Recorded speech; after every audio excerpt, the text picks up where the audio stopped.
Hope everybody's well. I am.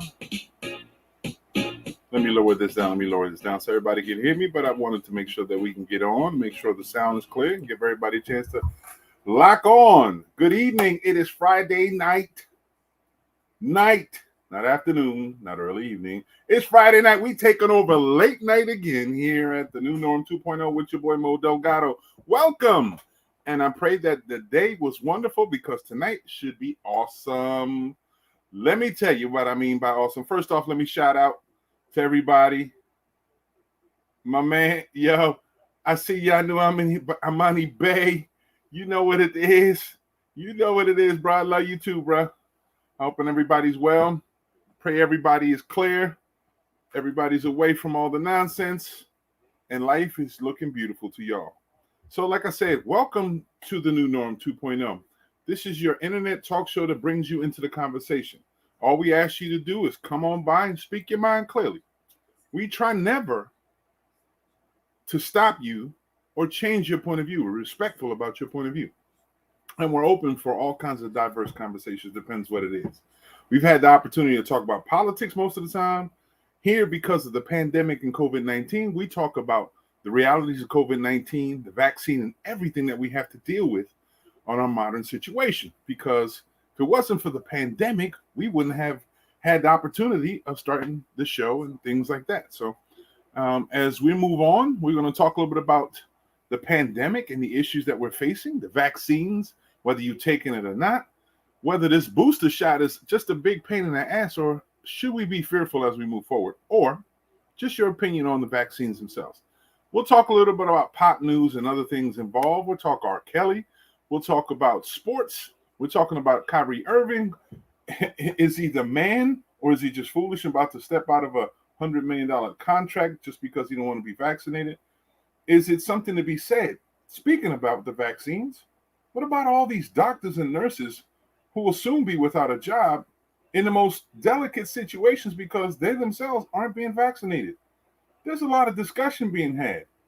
And with the president constantly reminding everybody how this vaccine is so necessary and how the world is, as much information is being told to us that we need to be vaccinated all the way around, that these different variants can cause people to really suffer through the issues of COVID-19, how it attacks your lungs and the rest of your body.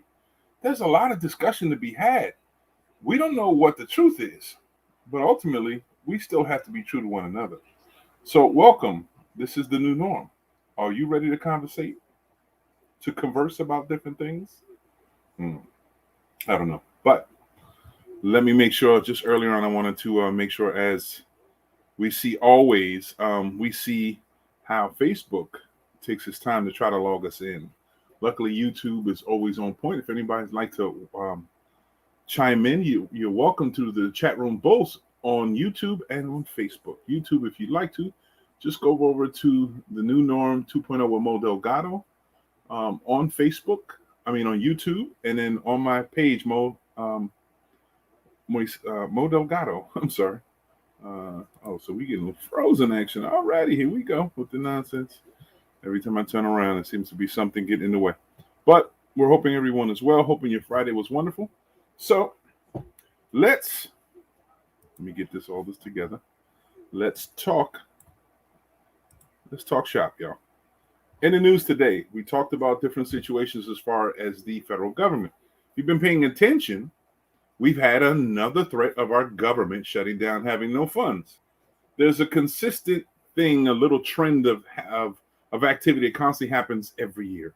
As the budget has to be presented to the to the Congress and the Senate, they have to agree on the debt limit and having the money to be able to fund all the programs. And every year seems to be the same dilemma. Up to the last hour, the 11th hour, that's when all the discussions are had. A lot of people are weighing in, utilizing their influences and other important factors in their mind, holding the federal government and all the different entities that work for the federal government at bay. These are things that are critically affecting the way government acts. And right now, the federal government won't be shutting down. They've agreed on a temporary spending bill that gives them opportunity to continue until December. So, hooray to you guys to finally agree to paying yourselves. Yeah, hooray. But as we move forward, it also includes pay for our men and women in service, some of the agencies that so many people depend on. So we applaud that you guys step forward for them, but we understand you also step forward for yourselves. So I wasn't doubting that our government was going to continue. It's always like that. It's always a battle. However, what's looming down the street or up the block is the decision to support or negate the opportunity to have this infrastructure, the social infrastructure, the larger bill that also encompasses these things, these intangible functions that you wouldn't think are infrastructure. But as the president and his cabinet has basically executed or put this into play, the infrastructure having to do with social welfare, welfare-based or community-based programming, meaning policing, education, some of the things about employment, higher education, quality of education in our schools. All those things are involved in this big, giant discussion called the infrastructure bill, the social infrastructure bill. The other bill was already agreed on, and luckily there's funds trickle on to the states and down to the municipalities to help repair streets, the bus lines, transit authorities or transit options like trains, buses, subways, and things like this. But also it's helping the airlines trying to see what they can do to boost it on up without boosting up the cost of flying. Have y'all seen the price of these damn tickets these days? That's why nobody's going anyplace. At one point in time, when the America opened up, everybody was trying to take a trip everywhere. But now, as you see, folks ain't traveling as much, and some of it having to do with COVID-19. And I understand totally about how it affects COVID-19 can affect you, but ultimately it's the damn price. I just recently saw the cost of one of these, I'd say they call it budget airlines. The budget airlines, the discussion, or as far as the what I was looking at actually is tickets to Puerto Rico, visit some of my folks down in PR. And it went from, actually, it started with me looking at tickets, I'd say, for budget California. And at one point in time, I'm excited. I'm seeing $65 round trip. It's one of those patch things, stay 5 hours here, stay 6 hours, but you finally get there. From $65 done up to $569. I was like, oh my God, that's a huge jump. And it's understood. I mean, from Philadelphia over to California, you could expect paying quite a bit of money. But the price increased the way it went. It was like overnight. The next day, it almost doubled. So the price, very critical. Speaking of prices, if you're noticing, there's going to be influx or prices of different things like bacon, milk, potatoes, different things like this that depend on delivery. Right now, there's some odd phenomenon happening where there's ships of products waiting to be delivered to the local stores and to different people off the coast of America, and they can't dock because there's not enough personnel at the docks to be able to actually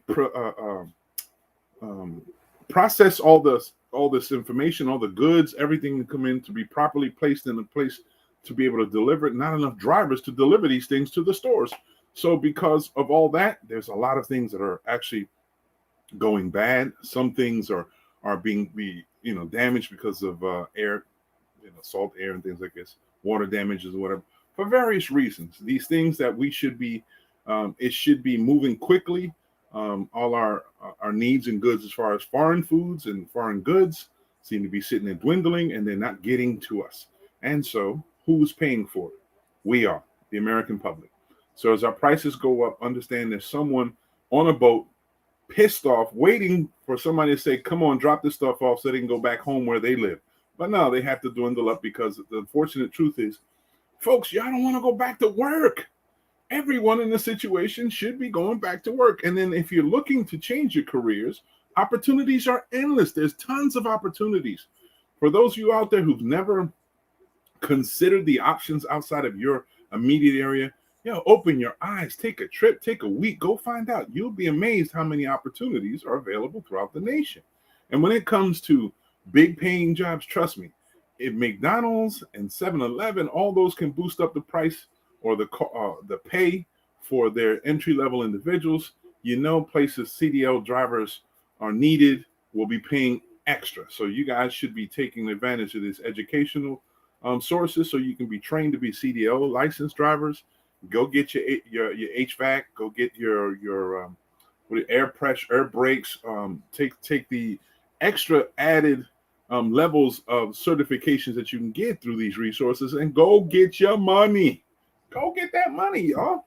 For some of you who have had issues in the past and made mistakes, who have a blemished record, work history, maybe this is the opportunity you lean forward and finally make it work for you, man. So go out there and get those opportunities. We've seen off and on social media different people that we've known who have moved on and moved into other locations and found these career opportunities, and now they're working, getting that money and doing what they need to do. So I applaud everyone that takes that opportunity. And for those of you who are not and still thinking about it, what you waiting for, man? There's money to be made. And for those folks of you that are just scared, I pray one day something comes up really, really soon that it really fits your appetite as far as careers and opportunities.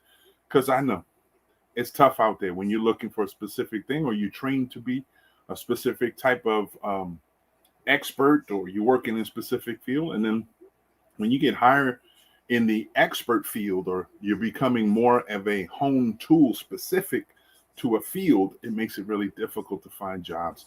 It's something that was said a while ago that made sense. For every $100,000 that you're looking as far as career is concerned, expect 8 months to a year in time looking for it. And then equally 8 months in a year in the process of possibly getting it. That means multiple interviews, and then honing in the craft, making sure that you're still on point, and getting your marketing tools together, getting your resume updated, making sure your interview skills are on point. All those things play in a factor.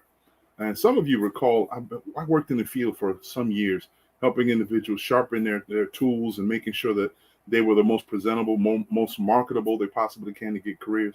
We've had so much success with a lot of great individuals. And there's still a few people still struggling to this day. But I tell you what, cross our fingers, pray to everyone who needs to be prayed to. We're going to get this done because there's enough opportunities out there that everyone can eat.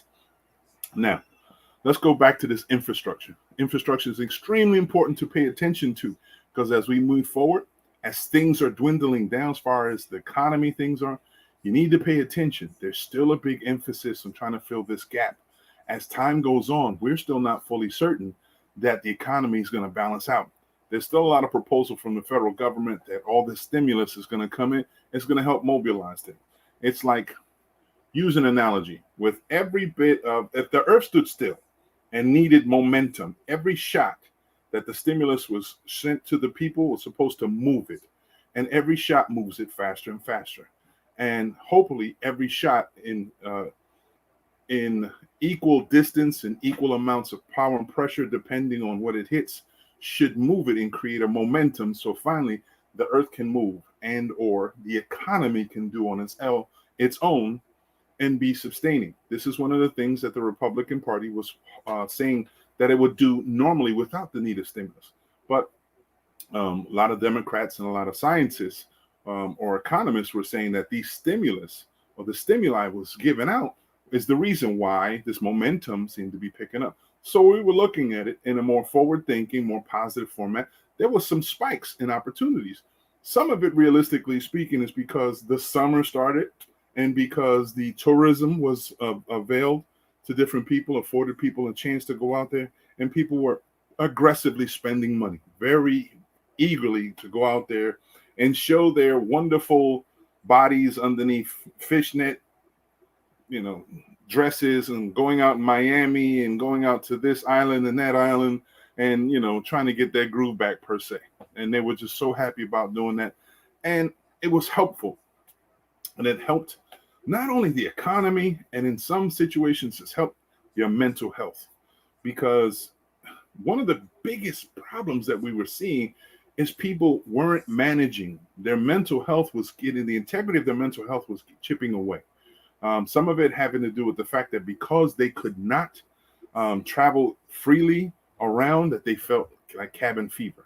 In other situations, they were feeling as if they were so fearful with all this chaos-driven information given out that people were so fearful, scared. There's still people to this day that not only double, triple mask, they haven't been out, and that's very dangerous to the human mind. We need the connection. We need to be able to commune with others and be out and see them.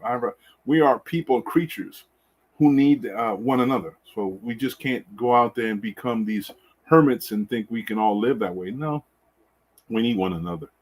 And in some cases, people need others more than others.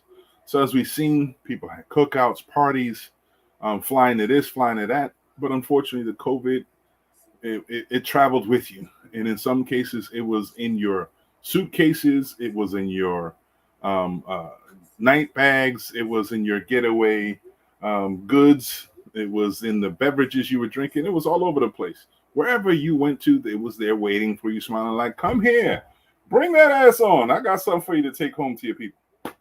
And that's what it did, unfortunately. So the reality is that at this moment in time, the COVID numbers are starting to spike again. We know in different states, the mandates are becoming excessive, and excessive only in their approach, not necessarily the importance, because we know we have to save the lives of our children. But places like Florida, people are standing up against the government and the governor, the mandate themselves that was put upon the school children, and they're taking it to the streets. They're out protesting. They're in school board meetings. The discussions are on. They're trying to say that the children are enslaved in this whole mentality and the herd mentality. And it's really trying upon the American public. It's really trying upon the children who we're supposed to be defending. In essence, they're not being educated because they're not in school. They're not able to get these opportunities. And now with this added stress that with these mandates that you see in California, you see New York City, New York State, hospitals will have less doctors and nurses. These are areas where we think should be fully staffed with the experts that they possibly can to treat our ill and infirmed. It's really dangerous how this is going. It's a double-edged sword. As we move forward and more people protest against taking this vaccine, we have to ask as a nation, why are professionals in the medical industry who are taught to be experts and execute their expertise upon people who need their help declining from taking this vaccine? Is it religious? Okay. Is it for medical reasons? Okay. Or is there something else involved? We have to really be questionable. We have to question that. Ultimately, for those of us like myself who've been vaccinated, feel good that whatever you were doing was meant and intended to be the good for yourself and your family. Let's hope that we didn't make a mistake and jump too soon. But either which way, those that jump, let's all jump together. As somebody was jokingly saying on social media, if 10 years from now, hand grows out my ass because of the vaccine, oh well. Another person says, fine, I'll take my hand out my ass with your hands. We'll shake hands together, clap, and just be helpful and proud that all of us survived it. Because ultimately, that's what it needs. More and more information goes on. Speaking about the vaccines, the more discussions having about the booster.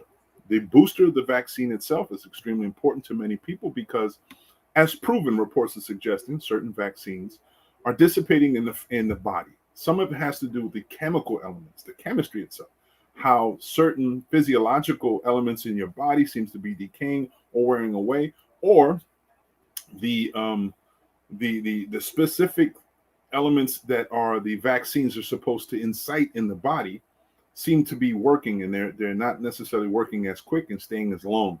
So for that different faction, if I didn't confuse you already, I'm sorry.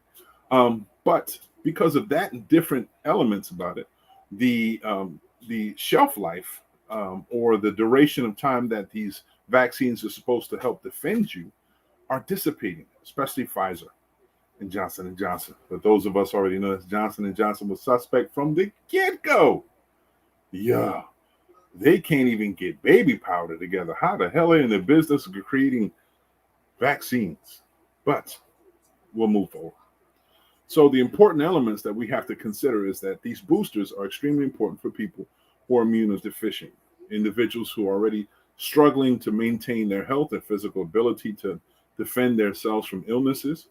These individuals include people with physical or long-term illnesses, cancer, people who are diabetics, people who have immune deficiency, different syndromes, who have a natural disability in their immunoprotection systems, and in a situation that makes you even more vulnerable. So we have to make sure that those boosters are available.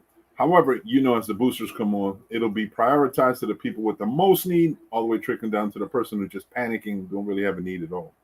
Now, those of us out here who are taking Moderna are right now sitting in the back thinking, okay, while Pfizer is getting a booster, what happened to us? Well, as reports are suggesting, the Moderna vaccine seems to have a longer period of time working in your body. So it's defending your body for a period that seems to be a little longer than the Pfizer. So that brings a comfort to anyone who's used Moderna. However, it's not going to eradicate the virus itself. It's just going to help you for a long bit of times. But if those of you who've been looking at reports, as time goes on, the degree or the percentage of its success rates in the body seem to decrease. They will all seem to decrease, all of them. Pfizer, we saw it decrease faster. Moderna is going to take a little longer. However, it will still decrease. 6 months' time, instead of having 90% efficiency rate, it will come down to about 50, if not 40 or less. So as we move on, eventually we're all probably going to have to take a booster. Now, let me bring the shits to this. It is flu season. So if you have to concern COVID-19, SARS, it has the same elements or the same effects. In essence, there's some similarities to influenza. And now with influenza, and this is the season of influenza, which is the flu, the most dangerous element that seems to kill more people than cancer or COVID-19 or any other sickness. Put that together with this one, and you got a jambalaya that's going to knock you in your ass and permanently put you 6 feet under. So be careful of how you intermingle with others. Make sure that you continue with the efforts needed that's been suggested to maintain your health. Wash your hands. Don't touch each other. Make sure you don't touch your hands on any orifice on your body. That sounds funny.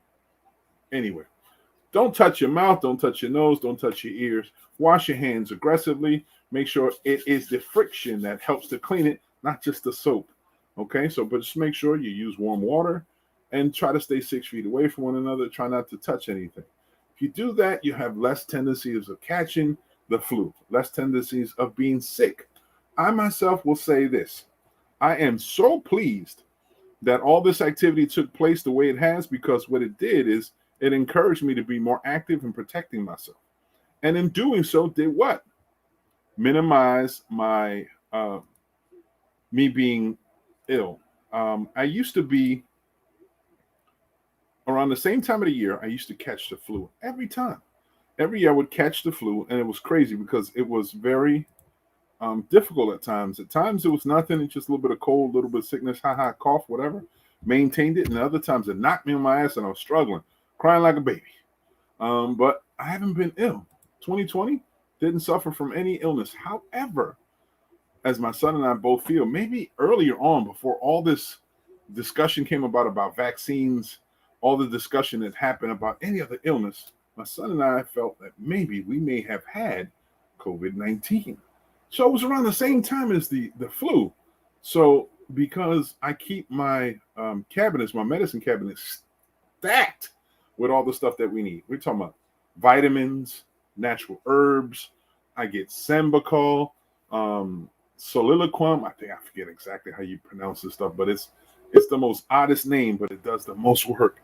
And then other elements that, honey, turmeric, ginger, all those things that help out and keep your body ready to fight. I keep all that stuff ready and going. And luckily, we fought whatever needed to be fought until this time. So we were able to enjoy ourselves. Just like at this moment, we're enjoying the handsome face of our brother Adrian. Welcome to the show. Adrian, what's up, bro? There's another level of voice of reason. Here we go. There's another level of voice of reason here. Hey, man. We just got to keep it real. How you doing this evening? Ain't that bad, man. Just thriving and surviving, my brother. You know what I'm saying? If you're breathing, you're achieving. Let's keep it moving. Let's keep it moving. That's what it's all about. Yeah. We were just talking a little bit about us and the family out there. We're just having a conversation about what we're seeing, the things that we're facing as far as COVID. Okay. There's a lot of discussion being had, and I'm talking a lot more to the pharmacists because ultimately seems like they seem to be the most busiest during this time, especially with all the vaccines that take place. Well, just talking to a pharmacist earlier, and she basically enlightened me. She says, imagine all these individuals getting a panic attack about getting a booster. Then here comes the flu shots. Imagine the hardships that people have to go through. And then the influx, all this stuff. And remember, there's still a designated shelf life for all these vaccines. So that's something that's serious. You good, bro? Yeah, I'm good. Okay. Yeah, I'm very educated in a lot of these different areas. I'm on top of a lot of information. Right, because ever since as a child, my father got us involved in watching the news and following the news and the whole 9 yards. So I've been doing it ever since the age of 7. Right. So, I followed a lot, So, a few friends of mine are pharmacists. My niece also worked, for J&J. Ironically enough, they laid off a lot of the employees recently, J&J. That's crazy. A lot of people not aware of that, what's happening in the background. Another situation in this country, it's like what Malcolm X, I believe, said many years ago. America has a very serious problem. That's where I look at it. America has a very serious problem in more ways than one. Absolutely. Okay? Because, I hear a friend of mine called me last night and she's like, Adrian, I'm holding down 3 jobs because nobody wants to work. So I says, let me break this down for you and give you a little rundown from my perspective. First of all, you're looking at Nancy Pelosi and a lot of these guys trying to get together an infrastructure bill for $3.5 trillion. And then you have the moderates and the centrists actually holding out for $1.5 trillion. Okay. In between that, and I know math very well, it's $2 trillion. Why can't these people get together on the $2 trillion bill and pass it that way? You're looking at childcare, you're looking at infrastructure and the bridges, all of the roads, the whole 9 yards. They want people to go back, but their asses are not even going back to work because they're actually stalling a bill that should have been passed a long damn time ago. Yep. Yeah. Okay. So if you want to lead by, the rest. Lead by example. You lead by example. That's how you get people to follow you. And here's the crazy thing about politics right now. And that's what it is. The issue is not Republican versus Democrat. It's Democrats versus Democrats. Yeah, they wanted us to give them the Senate. If you guys give us the Senate in Georgia, we put these 2 guys up there, we'll take care of everything. Everything is going to be hunky dory. Right. We're all going to be in La La Land. We're going to get together and sing Kumbaya. Bull. Miss me with that bullshit, as Trevor Noah would say. Exactly. That's just the bottom line. Because they're arguing over this nonsense. The nonsense that makes no sense. Yeah. Yeah, it's nonsensical, totally, and it's ridiculous. And this is what's going on. And now another thing also. Here goes another level of madness. You mentioned about, I heard, bits and pieces about all of those cargo ships. Off the coast of California, they counted at least 85 to 90 ships out there. 85 to 90. But the situation that they're not telling you also, because China is experiencing another level of COVID that's passing through there, so they closed down a lot of factories. Exactly. You don't hear that. You don't hear that. And there's a fear. And another situation also in Europe. They're running out of gas in Great Britain. As a matter of fact, they're arguing, and a lot of the people can't even go to work because they're running out of gas. That's why they're pushing all them damn electric vehicles. There's no more gas. They got to do some damn thing. They got to do something. But that's what's happening over in England. They're actually running out of gas. There's a lot of rioting and fighting and the whole 9 yards. And in America, they can't seem to come together on the infrastructure bill. They can't seem to come together on immigration, because as soon as Joe Biden actually took the power of the reign, first thing he actually did was turn the immigration over to Kamala Harris. The first thing she actually did was go across to Taiwan and Asia. She went to go visit family members and be celebrated over there. A lot of people are saying, where is she? Okay, so if you're going to lead by example. Exactly. Okay. None of that backbiting nonsense, backpedaling, all that kind of BS. Save that nonsense for somebody else. Right. Exactly. Another thing also, the Republicans, they were also sounding off before this pandemic. They wanted, the minimum wage. A lot of these Democrats were fighting for the minimum wage to be $15 for a lot of people before the pandemic. We have inflation is what we're dealing with, and it's going to get very bad based on a lot of people who don't want to take the vaccine. They're going to lose their jobs. There's no doubt about it. Major teachers, doctors, nurses, people that we need. Yeah. So there you go again. But not only that, all of the people from Haiti and all of the Hispanics, they sent all of them back to their country. They could have built the infrastructure just like Germany did many years ago after World War II. Germany did that with the Muslims and a lot of those people. Right. Did you see how recently, when we're talking about Haiti, and I'm glad that you mentioned it, there's a big discussion about how there's going to be a super influx of Haitians that took the route through South America, coming up through Mexico, and they'll be coming on the borders. So the discussion is always, are they coming in well? Are they ready, equipped, and so on and so forth? And there's always that white supremacist nonsense. They're going to bring sicknesses over. So all of a sudden, what is the Biden administration knew what Trump did was wrong by implementing immediately saying he'll send them back out. They sent a lot of back out. What they do just recently, they backed out of Title 41. And now instead of just automatically kicking P out with the fear of the pandemic, they're only going to double check to make sure that people don't have the pandemic, so they're still going to kick them out. But at least they're giving the compassion. This sending all of them back to Haiti. Not only that, they send them back to Haiti, they send an envoy from the United States and politicians and these guys to go down there and says, hey, Haiti, what do you guys need down here? You know what I'm saying? Do you need more money? America needs the money. They can't even pass a freaking bill, but now they're going to actually give Haiti a lot of money also. Haiti had a lot of money, but a lot of that money was squandered by the previous government. And some of those people down there, we know this. It's factual. And as an FYI, for those that you don't know, Haiti's considered the poorest nation on this hemisphere. And you don't throw money at the problem. Right, you don't throw money at the problem. But one of the biggest solutions that you can have is to force France to cancel the bill. France has been telling them you have to pay for your freedom because of how they created their emancipation process back when Toussaint Louverture fought and to protect and to get liberty to that country. They had to pay for it. They're still paying to this day. That's why they're the poorest country on this hemisphere. It's the Prince of robbing. Look at a lot of the cab drivers and a lot of these people are Haitians. Yep, they're Haitians. I have lots of friends of mine. There's wonderful people. They're Haitians. There's no doubt about it. A lot of people in the hotel motel industry, and that type of industry are Hispanics. They came from El Salvador. They came from all of these different countries through the United States, and they actually became citizens of the United States.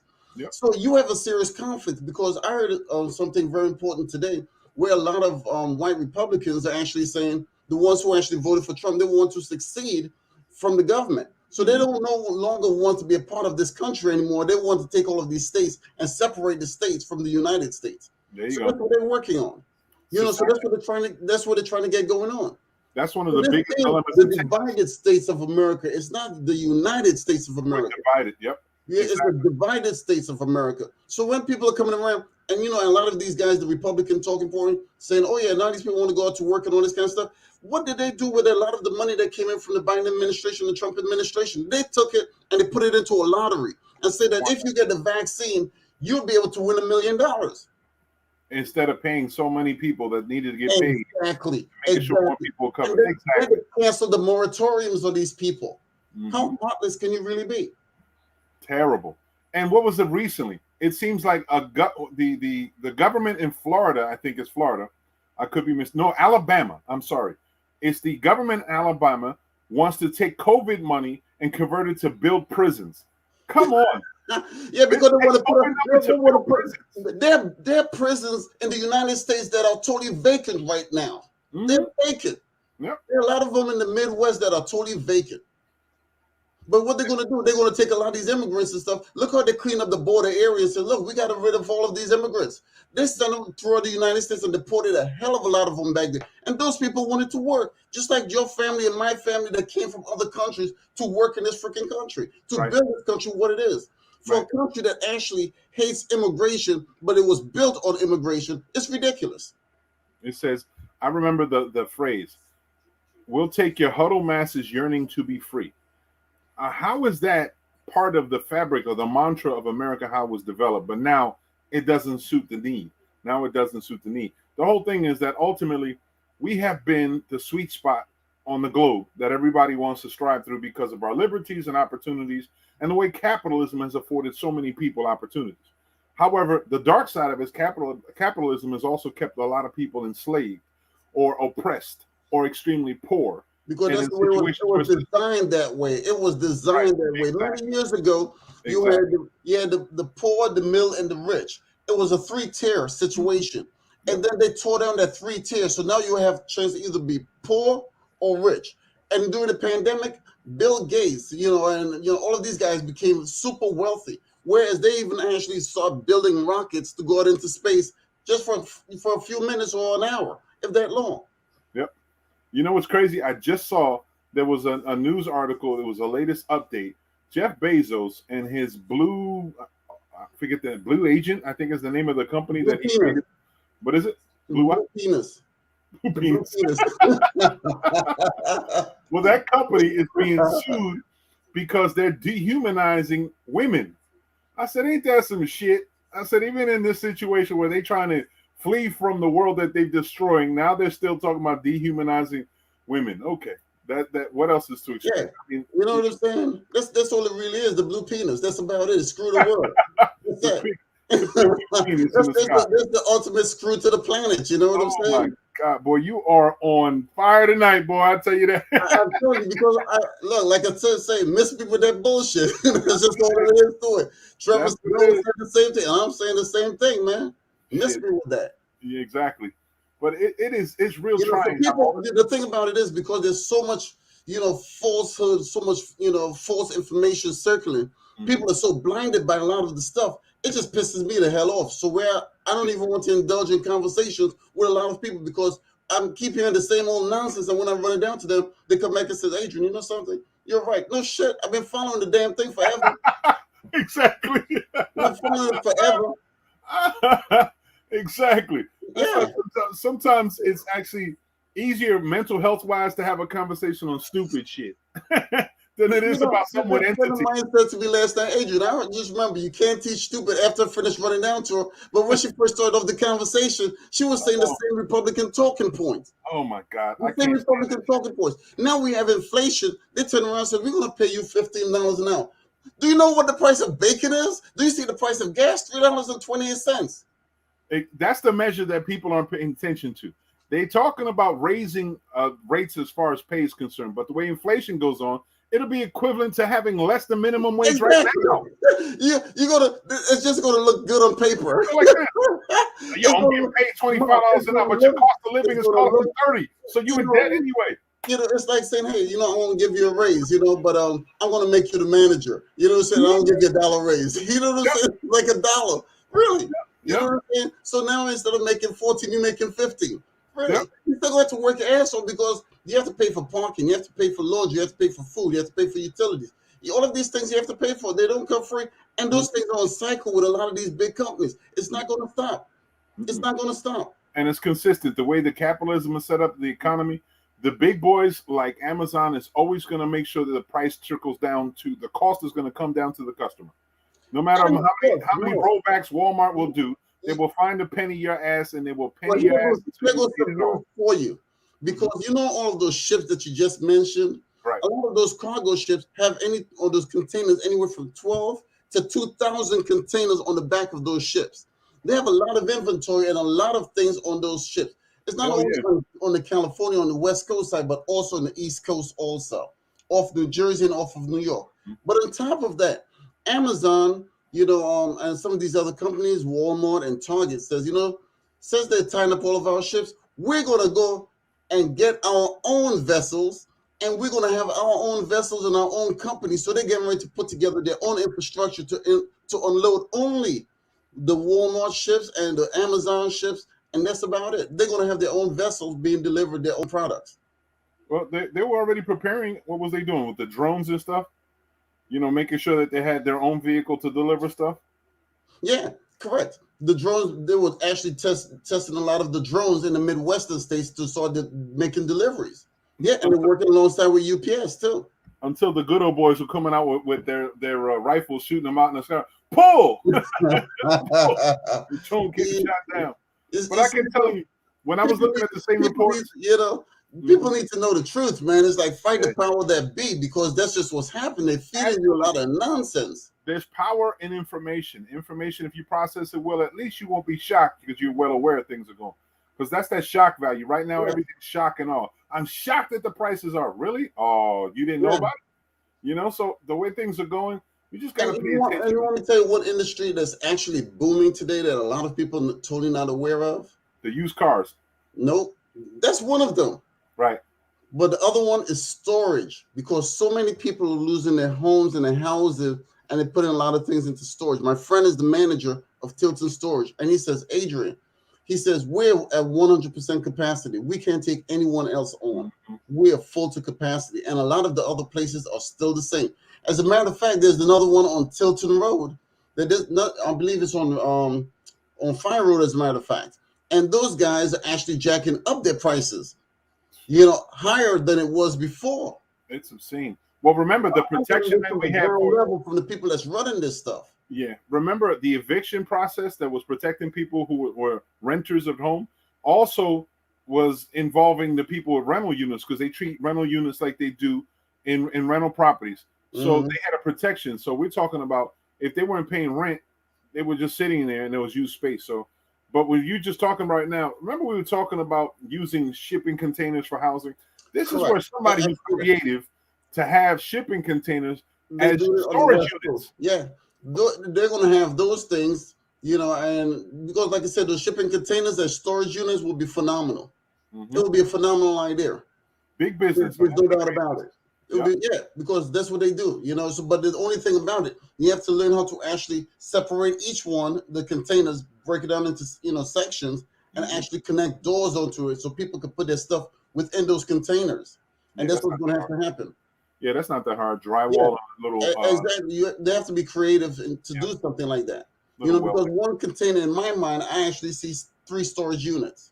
Yeah, because each one, if it's a 20-footer, you can break it down to 5 on the size of it. 2 to 3 40-footers. Yeah, correct. So it depends on what it is, but that's another thing. Business opportunity. We keep talking about employment and business opportunities for everybody who's listening. So it's important, man. And you know what? Another business I kept thinking about. There must be some Ethiopian pirates salivating at the opportunity of all these ships out in the middle of the ocean or off the coast with so many goods. Because that's one of the problems that they have in Africa.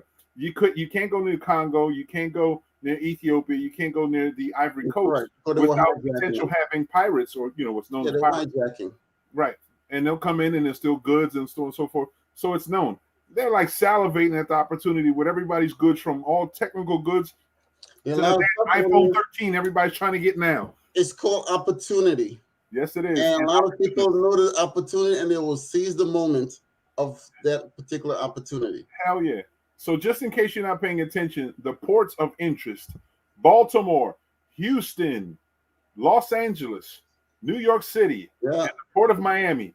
Huge, the largest ports on the east and west coast. Also, the Seattle, that general area in Seattle. The I forget exactly what port it is, but those are the areas where most of the stuff comes in. And if they come in through New Orleans, they'll go all the way to Chicago, where there's a port there as well. So it's the craziest thing. But they're actually saying, like you said, the truck drivers. I have friends of mine who are also truck drivers. Mm-hmm. And I got the rundown from those guys. See, that's the thing. Because I could go straight to the source and get the exact information from these guys. Right. Because a lot of these, once COVID hit, a lot of these guys, there were elderly people that were actually, you know, driving a lot of these trucks. Yeah. And once COVID hit, they're like, I'm out of the game. Mm-hmm. You know, and a lot of the young guys are like saying, look, you know, I'm not too interested in becoming a truck driver like my dad or something. I want to do something else. Yep. Because remember, the internet many years ago wasn't available to people as it is today. So a lot of people are making, you know, an earned income off the internet, working offline, working at home. Yep. And the people that I spoke to who are long distance truck drivers ran into difficulties because of the pandemic.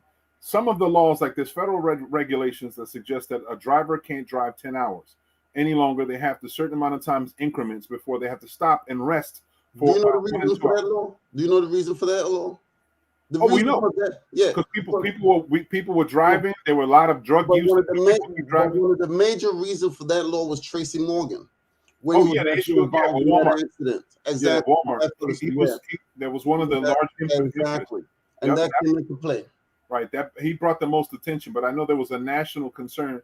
It was a national concern for a while. Accidents of people. Right. Some of the long distance driver that were using cocaine to stay up. Unfortunately, it made their vision blurred. But what a lot of these companies are doing now, they're working on, you know, on AI trucking, you know, artificial intelligence type trucking. Yep, automated trucks. Yep. Exactly. So the truck will not have a truck driver. They'll have the driver on the side just looking at everything. Mm-hmm. But in the meantime, the truck is being controlled by itself. Yep. You know, Tesla has a truck that they already announced when they had the Cybertruck. They have a long distance truck come on.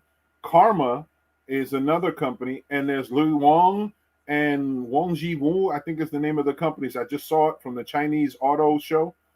These are the companies that use electric trucks that have long distance drones. There's one that's fly as hell. It actually has a TV screen on the back of the truck, and it shows everything in front for the rear drivers that are coming up behind. It's really amazing. And in some cases, you think about it, although it takes opportunities for people in employment, it actually expedites the service. It don't have the limitations because the human being does it. So probably, you know, long term, I mean, there's a lot of cons and pros and cons about it. You know what I mean? But exactly. There are a lot of pros and cons because those trucks are not made to navigate detours. And they come to find that out. And not recognizing a human being one day in front of the truck also. So they have to fine tune these things. It's no different from like the Tesla cars, how people are falling asleep behind the car and thinking that the car is just going to take you right home, and then they wind up in an accident. Exactly. Big blow on a battery. I know. But you know what? As they're talking about AI, remember we talked a couple weeks ago. One of the things that Elon Musk was talking about is the underground tunnel for transit. Creating the underground tunnel for people to travel long distance, trains and delivery, including something like this. So as time goes on, expect that conversation to probably rise. You'll hear more and more of it, especially since the dilemmas that we're facing. So, and international transportation is also going to be part of that discussion because of the way these goods have to be sitting on these boats for so long. They're going to try to figure out some other clue. Back in the 80s and the 90s, they had, you know, a word, the New World Order. This is it. Get used to it, folks. This is it. Wait until next year. You're living in the future. Yep. This is a new world order. Things are going to have to change. Yep. There's no doubt about it. And you have to change with the times. Mm-hmm. You have to change with the times. Yep. And there's a lot of discussion as far as scripture concerned. And there was a discussion how Armageddon was soon to come. If you look for the meaning of Armageddon, it is the end of things as you know it. So we've had to adapt and change to so many things. So Armageddon is something that we've been living through. It doesn't mean the end of life. It's just the end of things as we know it. We already know that the comforts that we once have are no longer available to us. We have to wear a mask or be very concerned about people's safety. Times have changed. And because remember back in the 80s and the 90s, you know, and we were looking at some of these people walking around in China and says, wow, it must be sucked to have them walking around with a mask all day long. Mm-hmm. Look at America now. Right. It's sad. It's sad. But I tell you what, it's also, if you look at it from one aspect, it's also kind of exciting because you don't know what's going to come around the corner.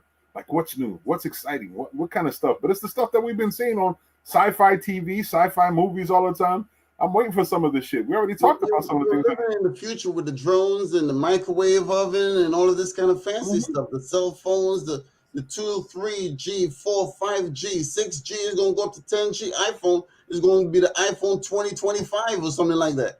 That's coming next week. In the future. That's coming next week with a discount. Yeah, the iPhone, the 13, 14, 15, generation iPhone, it's not going to stop. But it makes it very easy for identity theft also. It does. Very easy with all of this technology for someone to steal your ID and really ruin your life. It does. I don't know how many times I've had to threaten some of the entry-level workers that, internationally, a lot of these companies hire these international warehouses of individuals to answer calls and take tech calls.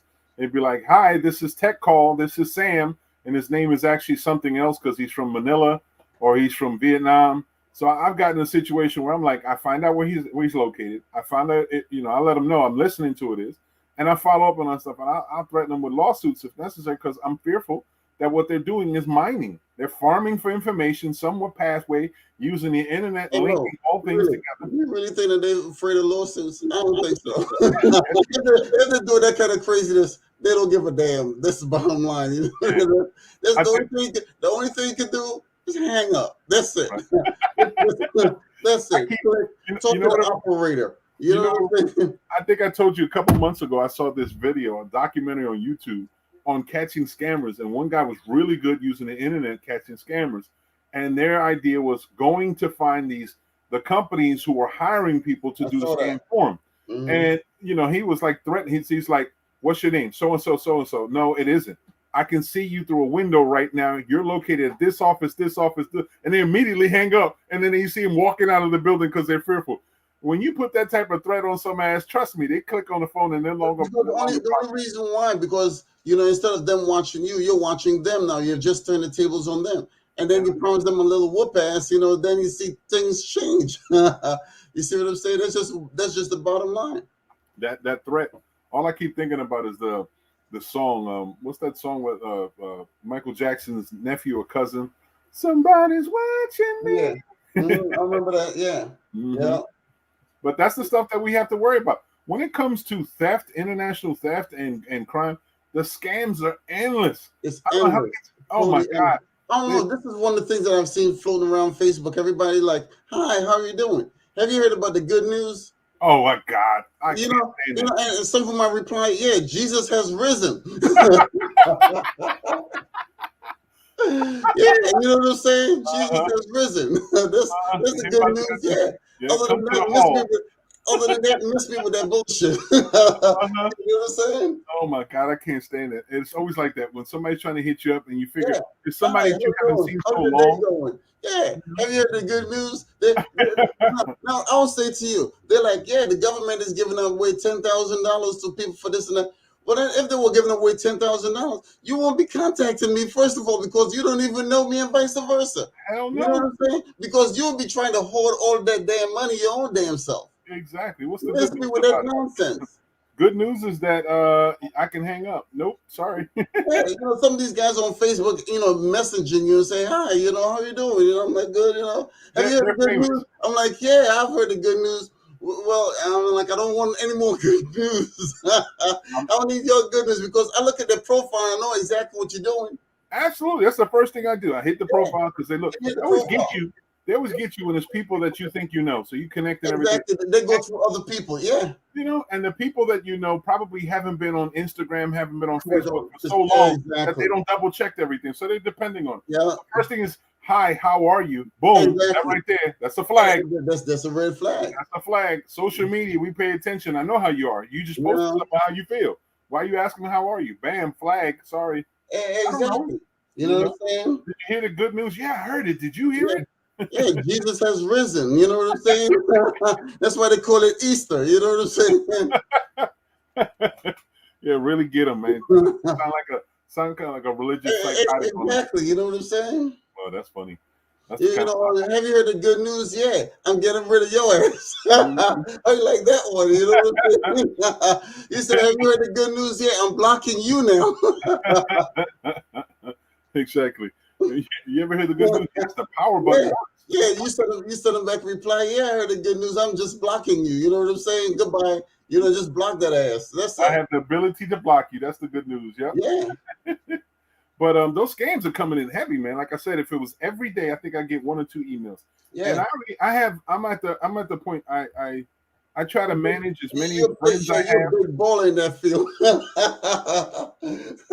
a big baller in that Facebook, all those friends, man. I'm like, damn, Mo, how many of those friends will actually help you out if you're in need of an emergency hand? How many? That's what I gotta say. That's how you can really tell. I guess that it still goes on with the universal equation of the 80-20 concept. It's the same thing. Only 20% of the people really are aware of it. Only 20% of the people are there, you know, intentionally trying to connect and make sure they continue. Only 20%. It's like everything in life, 80-20. It's just which of the 20.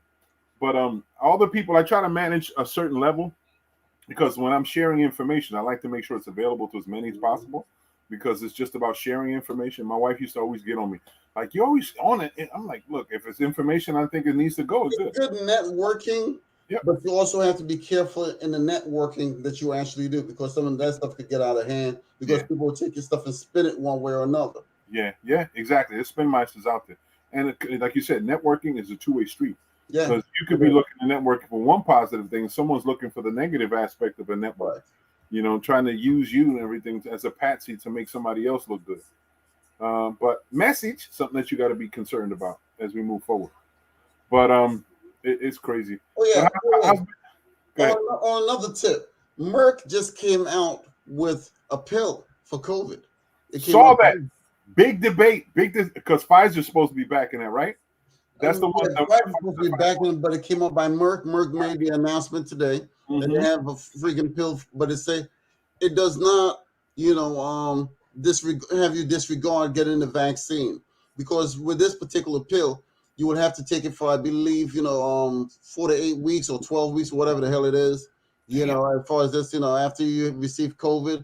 But still, they still recommend everyone to still get the vaccine because right now, a lot of cities and towns and municipalities, they're mandating getting the vaccine, period. They're mandating it, just like New York. You know, Bill de Blasio actually said that, today that he recommended everyone get a vaccine now, and a lot of the employers mandate that the employees get the vaccine because some of these employees want to run to the Supreme Court and sue some of these businesses, but there's already a precedent in that avenue because when that nurse and a group of nurses filed a lawsuit against their hospital because they didn't want to be vaccinated, the Supreme Court says, no, we're not going to go along with that. Not only that, but Brett Kavanaugh ended up with COVID also. COVID-19 right before his, Yeah, Brett Kavanaugh, has COVID-19, and he's vaccinated. So the people on the Supreme Court, and when they actually try to go to the Supreme Court, it's going to be shut down. The employers have a right to mandate the employees to get vaccinated or terminate them. Yeah, I think what it was is that Justice Sotomayor had voted on that situation. Basically, she's from the Southern District of New York for the Supreme Court on that level. Right, because it's a public interest, a private industry, and they can mandate what they want in their private industry. Yeah, so the government is doing the same thing. Joe Biden actually says he wants all federal employees, and contractors to be vaccinated also. Yeah, so he also put that on the table. He already instituted that, I think, a few weeks ago. Yes, he did. Yes, he did. That's something. And not only that, they introduced a bill now that if you're going to be flying, you have to be vaccinated. It was just introduced today by one of the member of Congress. Well, I know right now there's a lot of action finally coming from Congress. Congress and the House of Representatives they seem to be real busy at a short period of time, and then all of a sudden they're on vacation. But they've been really busy. One of the things having to do with really discussing this issue about the gymnasts, about sexual abuse. You have the other issue right now talking about Roe versus Wade, this is actually the target that this mandate that took place in Texas that overturned the rights of Roe v. Wade in Texas. That's a big discussion. So now, on top of that, this whole issue about COVID-19 and the mandates going. So the Supreme Court is extremely busy. I'm glad to see that because they're finally deciding on some things extremely important. I appreciate you saying that the Supreme Court, but Joe Biden, when he actually became president, he should have, just like this one attorney for WBLS, and I agree with her, he should have unpacked that Supreme Court because Donald Trump was putting all of his cronies up inside of there. And then now that Joe Biden is there, he has no intention. It doesn't seem like he's going to move. A lot of people are agreeing that a lot of Democrats are not as strong as they're portrayed to be. Right. There are a lot of people that say they're nothing but punks because a lot of the Republicans are running over these guys back and forth. We see it like crazy. When you got people like Joe Manchin sitting up there saying, I'm a conservative Democrat, and he's coming at the rest of them. I'm like, are you sitting on the fence talking back and forth? Get in the pool. Either you're going to swim or not. This guy is actually, he wants a $1.5 trillion infrastructure bill. Mm-hmm. Okay, these people want $3.5 million. Like I said, in the middle, $2 million. What the hell is wrong with that? But now remember, they can sit up there and debate as long as they like, but they're still getting taxpayers' money as far as the paycheck is concerned. I would say to you, if you was to actually hold back their paychecks, watch and see how fast they come to a deal. I say let it be the last thing on the agenda, the last very thing for them to decide on. We'll get a whole lot of shit taken care of. If you was to hold back each and every single one of their paychecks, you will see how fast they will put together a deal. Yep. It would be amazing. It will make your head spin. And that's what happens because there's so much money involved in this game of politics all the way at the very top. They are the equivalent of sport athletes. Some of these people are out there playing professional sports. But this time it's on a political level. I'm going to try to get this list up. I saw at one point in time. It's a list of salaries of politicians. Matter of fact, here we go. I just Googled it really quick and people can look at certain things. The pay scale? Is it a pay scale? Yep. Yeah. And this is the basic one. Salaries of members of the United States Congress, senators and House of Representatives get paid $174,000. Free medical insurance, access to free dining inside inside and around the White House. Resident commissioners from Puerto Rico, 174. President pro tempore of the Senate, 193.40. President of the Senate, that is Kamala Harris. Majority leader, minority leaders of the Senate, 193,400. Man, this is what these individuals make sure that they receive their pay of money. It's amazing. Yeah, that's why that's the reason why they want to keep going back to make it a career. They become a career politician. They get the money. The thing about it is because these poor suckers on our level down here, the cops have to enforce these laws, but these guys make the laws. Mm-hmm. They make the laws. The money is in making the law, not enforcing the law. It's in making the law. Mm-hmm. That's where the real money is. I had a person years ago who had access, who was working in politics really heavy. Her name is Lizette Delgado. Told me years ago, he says, Mo, you really got to pay attention how things are going because ultimately the real money is in politics. And she was just saying it from an advocate side, looking how things are and see how people are looking for the history or talking about advancement. She said real money is in politics. And the more and more you look at it, this is why things are messed up the way it is. If people start tying in salary with responsibility, then you try to figure out what it is. They're showboating in front of the press, in front of the microphones and dais about what they think is important, but they're still getting that $193,000 salary as people are still waiting for the scraps that they send out to us out in the public. But if you look at it, you look at some of the people, the frontline workers who put their lives on the line every single day. The politicians that they put in office make more money than these people that actually put their lives on the line every single day to protect the general public and to enforce the law. Yep. What's wrong with that picture? Yep. They're working for us. We get it. But then the staggering amount of money that they actually make, not including the perks, because they get access to a lot of these, venture capitalists, private jets and the whole 9 yards. Yep. It's freaking phenomenal. Yep. They call the State Department and see if they can catch a military flight from back and forth. They travel out the entire nation internationally to wherever they need to go. They can travel free.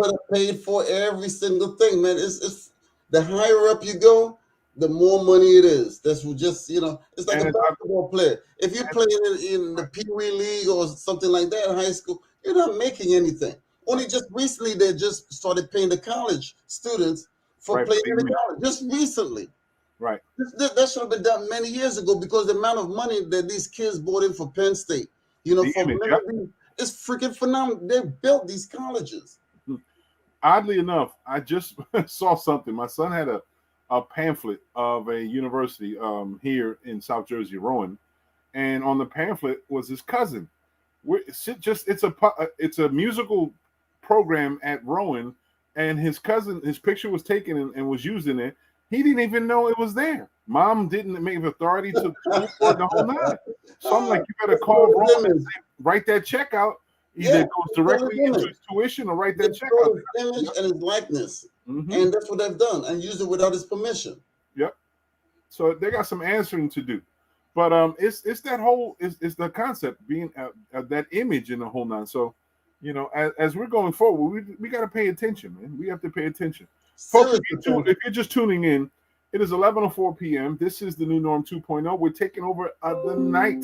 We're taking over late hours now. We figure we give everybody a chance in the late hours who were out hanging out, having some food or whatever. And now that you're home sitting up there unwinding, you get to watch the show and participate if you're interested. I know recently we're talking about COVID-19. We talked about the economy. We're talking about different things. What do you see stirring around also now? The discussion about COVID-19. Have you noticed how the dilemma about sports athletes, whether they're taking it or not, it's becoming a big issue. Yeah. People. Yeah. Mm-hmm. And and people aren't paying attention. Why? They're like, oh, it's just athletes. No, that's sports betting that you're starting to mess with. People who are trying to lock in, they already have the odds and everything. They're about to make hundreds, if not millions of dollars of sports betting because of these athletes. Now have to redo the whole formula. They have to set up everything new because these people won't be available, won't be playing because the mandate says that because they're not vaccinated, they can't play. That's going to be something. It's going to be the biggest. It's going to be a paradigm shift even in sports. Yeah, no doubt about it. But if you notice something as sports betting, because the casinos, there's no doubt about it. And being in the casino for like 4 decades, I know they've been hit by COVID. There's no doubt about it. Yeah. Yep. But at the same time, online betting has become phenomenally successful for a lot of these companies. Hell yeah. And the thing about it, because they're flying above the radar. Yep. You know what I'm saying? Or should I say below the radar? Because nobody's actually seeing the amount of money that these guys are actually raking in on a regular basis. I bet you the city ain't getting none of that stuff because that's going straight to those bad boys. No, we got the raw end of the deal. Yeah. You look at you look at Win, you look at all these guys with online betting. Caesars, because they know how to actually make the money now without sharing it with anyone else. And that's it right there. Remember, it was crazy in the beginning. Sports betting was offshore. It was done off the island somewhere else. Somewhere else it was offshore. And they were telling people this way and that way. But the law enacted that they have to have some sort of offices in the state where gaming take place. Great. Still doesn't bring money into the city. Still doesn't bring no, it doesn't. I know you guys didn't get a cut out of their sports betting for all of these 9 casinos. Not a damn thing. So they found a way on how to circumvent the entire situation and go around you guys and still make a lot of money and keep the buildings here. Yep. Same thing. I always look at it. It's drug dealer, drug user mentality. The state and the business entities keep us longing for those funds, makes us more dependent upon the state, and they give back what funds are supposed to come to us anyway that we generated for the state to use on our behalf and not giving it to us. So now we're dependent on something that's supposed to come to us anyway. And so we're sitting up there longing, looking dependent on Big Daddy. If you was to actually turn around and says, hey, look, if you own a casino in the city of Atlantic City and you're actually doing sports betting, we as a city of Atlantic City deserve a cut out of that because your building is on our land. Absolutely. I bet you're going to have a lot of those guys going to say, oh, hell no, we're going to close down because that's where the money is. Absolutely. That's where the money is. That's one of the reasons why they share space in the casinos. They partner with the casinos because the casinos have already satisfied their obligation in one aspect, and because it's done in a casino, it doesn't add an additional obligation. It's just already consumed, and I'm like, that's how they skate around it. Yes, The they do. But casinos that get paid building off. is still sitting on city property. It's still on city land. And the It's city right. can raise their taxes. Because I remember when the Bagada, Mhm. the city of Atlantic City was challenged by the Bagada, and they ended up having to owe the Bagada a substantial amount of money in taxes. Do you remember that challenge? It's still dwindling to this day. Bingo. And I'm not even in politics. Let me explain. This is the curious status of Atlantic City that people may not be aware of. Using taxation, it's a bricks and mortar formula. You pay the taxes based on the property that you have, the value of the property that you have, and then you're broken upon the whole entire debt is broken upon the percentage of usage or the percentage of land that you have. Now, in the state of New Jersey, the Assembly and the Senate agreed to give casinos an advantage. They can either pay the bricks and mortar value or a percentage of their revenue. If they say they're in a loss, they're going to automatically pick the loss amount. And now with deregulation, they don't have this same type of people overseeing the total income and output. They don't regulate how much money is actually being made. They're going to report always undershoot the reporting limits. Of course. Say, we're losing. I just We're said losing, David, and, right? Yeah. And we don't pay. And then Yeah. the elements of say a FanDuel or the other something Kings, I forget the name of the first ones. Because they partner with casinos, the casinos are already paying whatever value because their mortar space right there. doesn't change. So they get a bigger cut from the sports entity. Betting, correct, because it's in their facility. They set up shop inside the casinos. Yep. And the state gets their cut because it's still gambling and they have some revenue. But at the same time, they want Atlantic City to be better, and they want Atlantic City to spend its own money to try to build up Atlantic City. But at the same time, ain't no money trickling down to Atlantic City. You tell me. It's again, it's that drug dealer, drug user mentality. I can't see. It's because no other analogy makes sense to me right now. It's more drastic. The city has been made to feel dependent upon the state. The revenues that the state is pulling from it's revenues that we should normally get like any other municipality get. Room taxes, the luxury tax. These taxes are afforded to municipalities all through the nation. However, the state circumvented this tax to go directly to the state. It's created its own power bank by creating the CRDA, where they get funding from every vehicle to come in, and they use that to redevelop the casinos. They're supposed to be funding the city. They're supposed to be funding the state, the county. That's how it first started off originally, but that entire concept has changed. Yep, changed all the way around. Yeah. So with all the taxation that takes place, the people of the city don't get their fair share. And here's let me when we're talking about taxation, this is the crazy thing.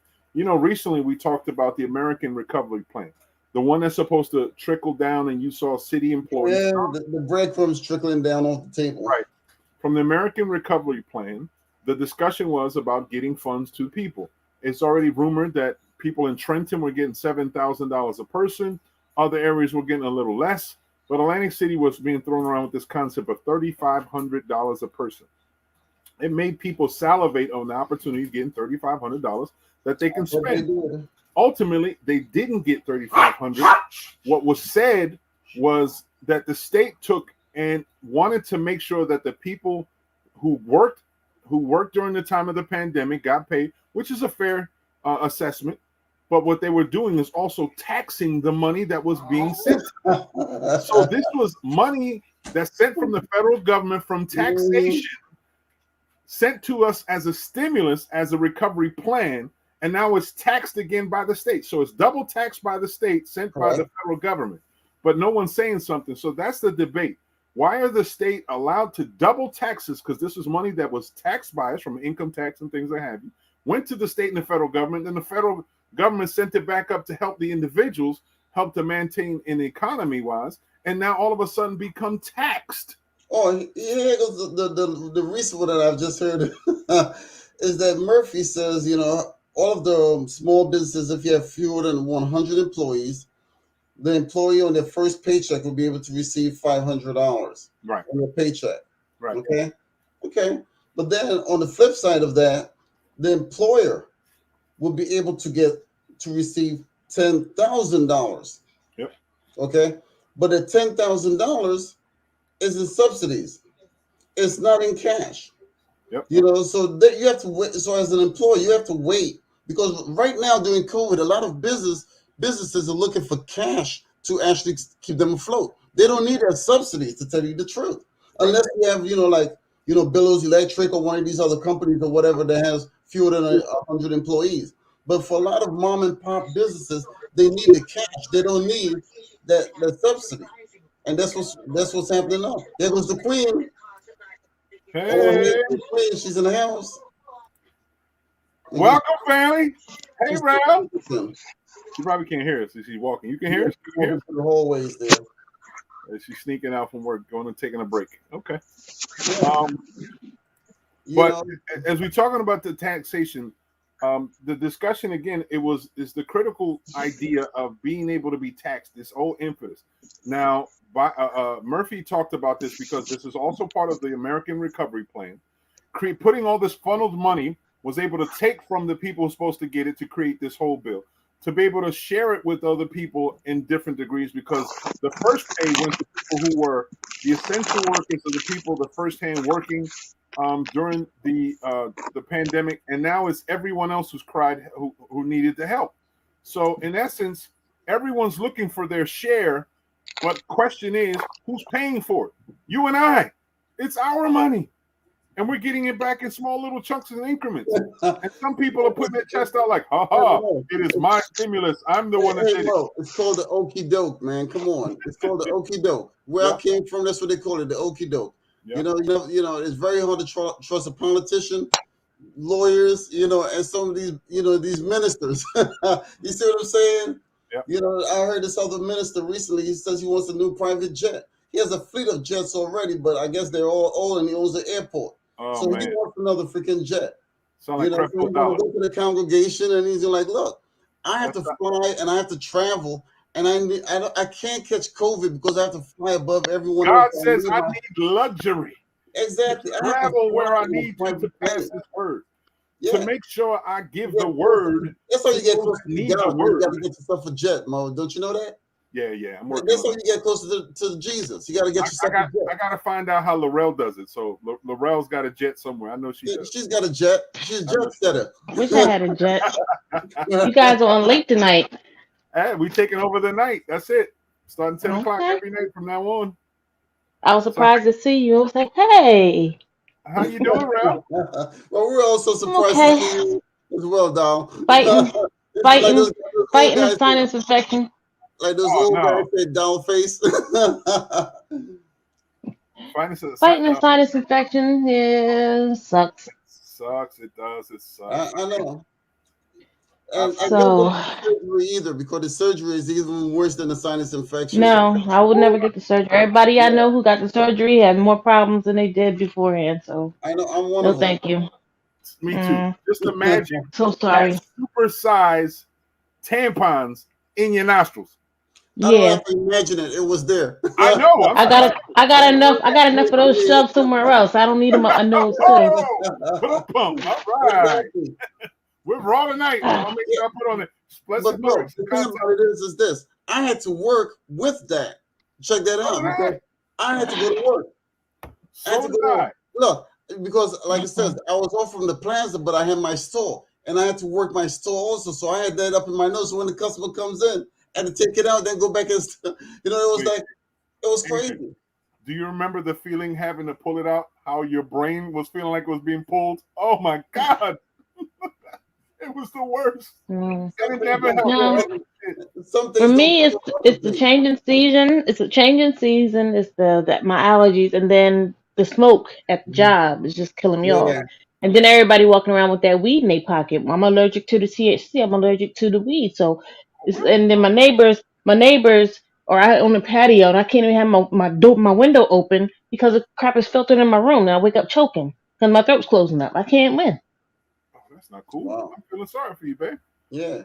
Wow, you have my sympathy. I'm about to bring you the Dyson. I'm about to bring you my Dyson vacuum. I'm about to bring you some wasabi and I some. don't want no wasabi. It'll wake your senses right up, boy. No, I got enough issues with my gut. I don't need no wasabi. You come across with wasabi and a voodoo doll. And it says, Mm. it'll work. No. We're positive thinkers. It's not voodoo. It's hoodoo. Yeah. A voodoo? We're respectful of our brothers and sisters from Haiti. There you go. Voodoo, Well, I was just brought up in the Caribbean, so that's what we call it. So I can use that. So I have a pass on that, my brother. I got you. The pass. I got a pass on it. I know. I got you. So what are we talking about tonight, guys? What were y'all talking about? We were talking about everything from the vaccine to the economy right now. It is We up just to had a coworker who died. She was vaccinated. I don't know which one she got. Was it Moderna or Johnson Johnson? But she passed away. They tell us from a sudden illness. Because for HIPAA reasons they're not allowed to say, But Did she say it's she was crazy. vaccinated? Yeah. She was vaccinated. We know she was vaccinated, but I don't know what her illness was that caused her to expire. But she kept, she went out on vacation, and she kept calling out of work, and then next thing you know, our VP is telling us that her family called us that she passed away. And this was on Monday. Wait, what's the day? Friday. So this was on Tuesday, Wednesday. Yeah. I'm sorry to hear that. So, That's sad. and then another guy, Jamaican guy, real cool older Jamaican guy.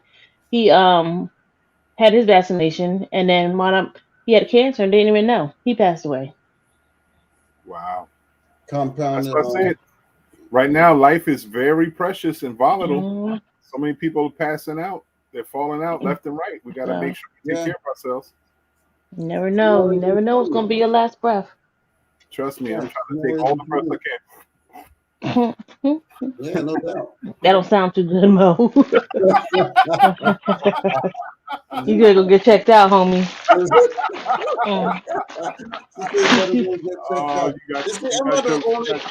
not the only one in rare form. So is Laurel. You know what I'm saying? It's the time of night. Cool. I'm loving it. Everybody's on point. That's what I'm talking about. You know what? I even have the pleasure of having the associate producer up in the house. Say what's up, y'all. Yeah. Vicky! Yeah. She was on the side over here ducking. I was like, get on. Yeah. I'm only good for about maybe 5 more minutes. When I tell you my head is splitting right now, my eyeballs feel like somebody's digging in them, and all this just hurts. Man, this hurts. I'll tell you what, I'm about to close my eyeballs. That's a common discussion among people around our age. Well, I'm only good for another 5 minutes. I got you. I hear you.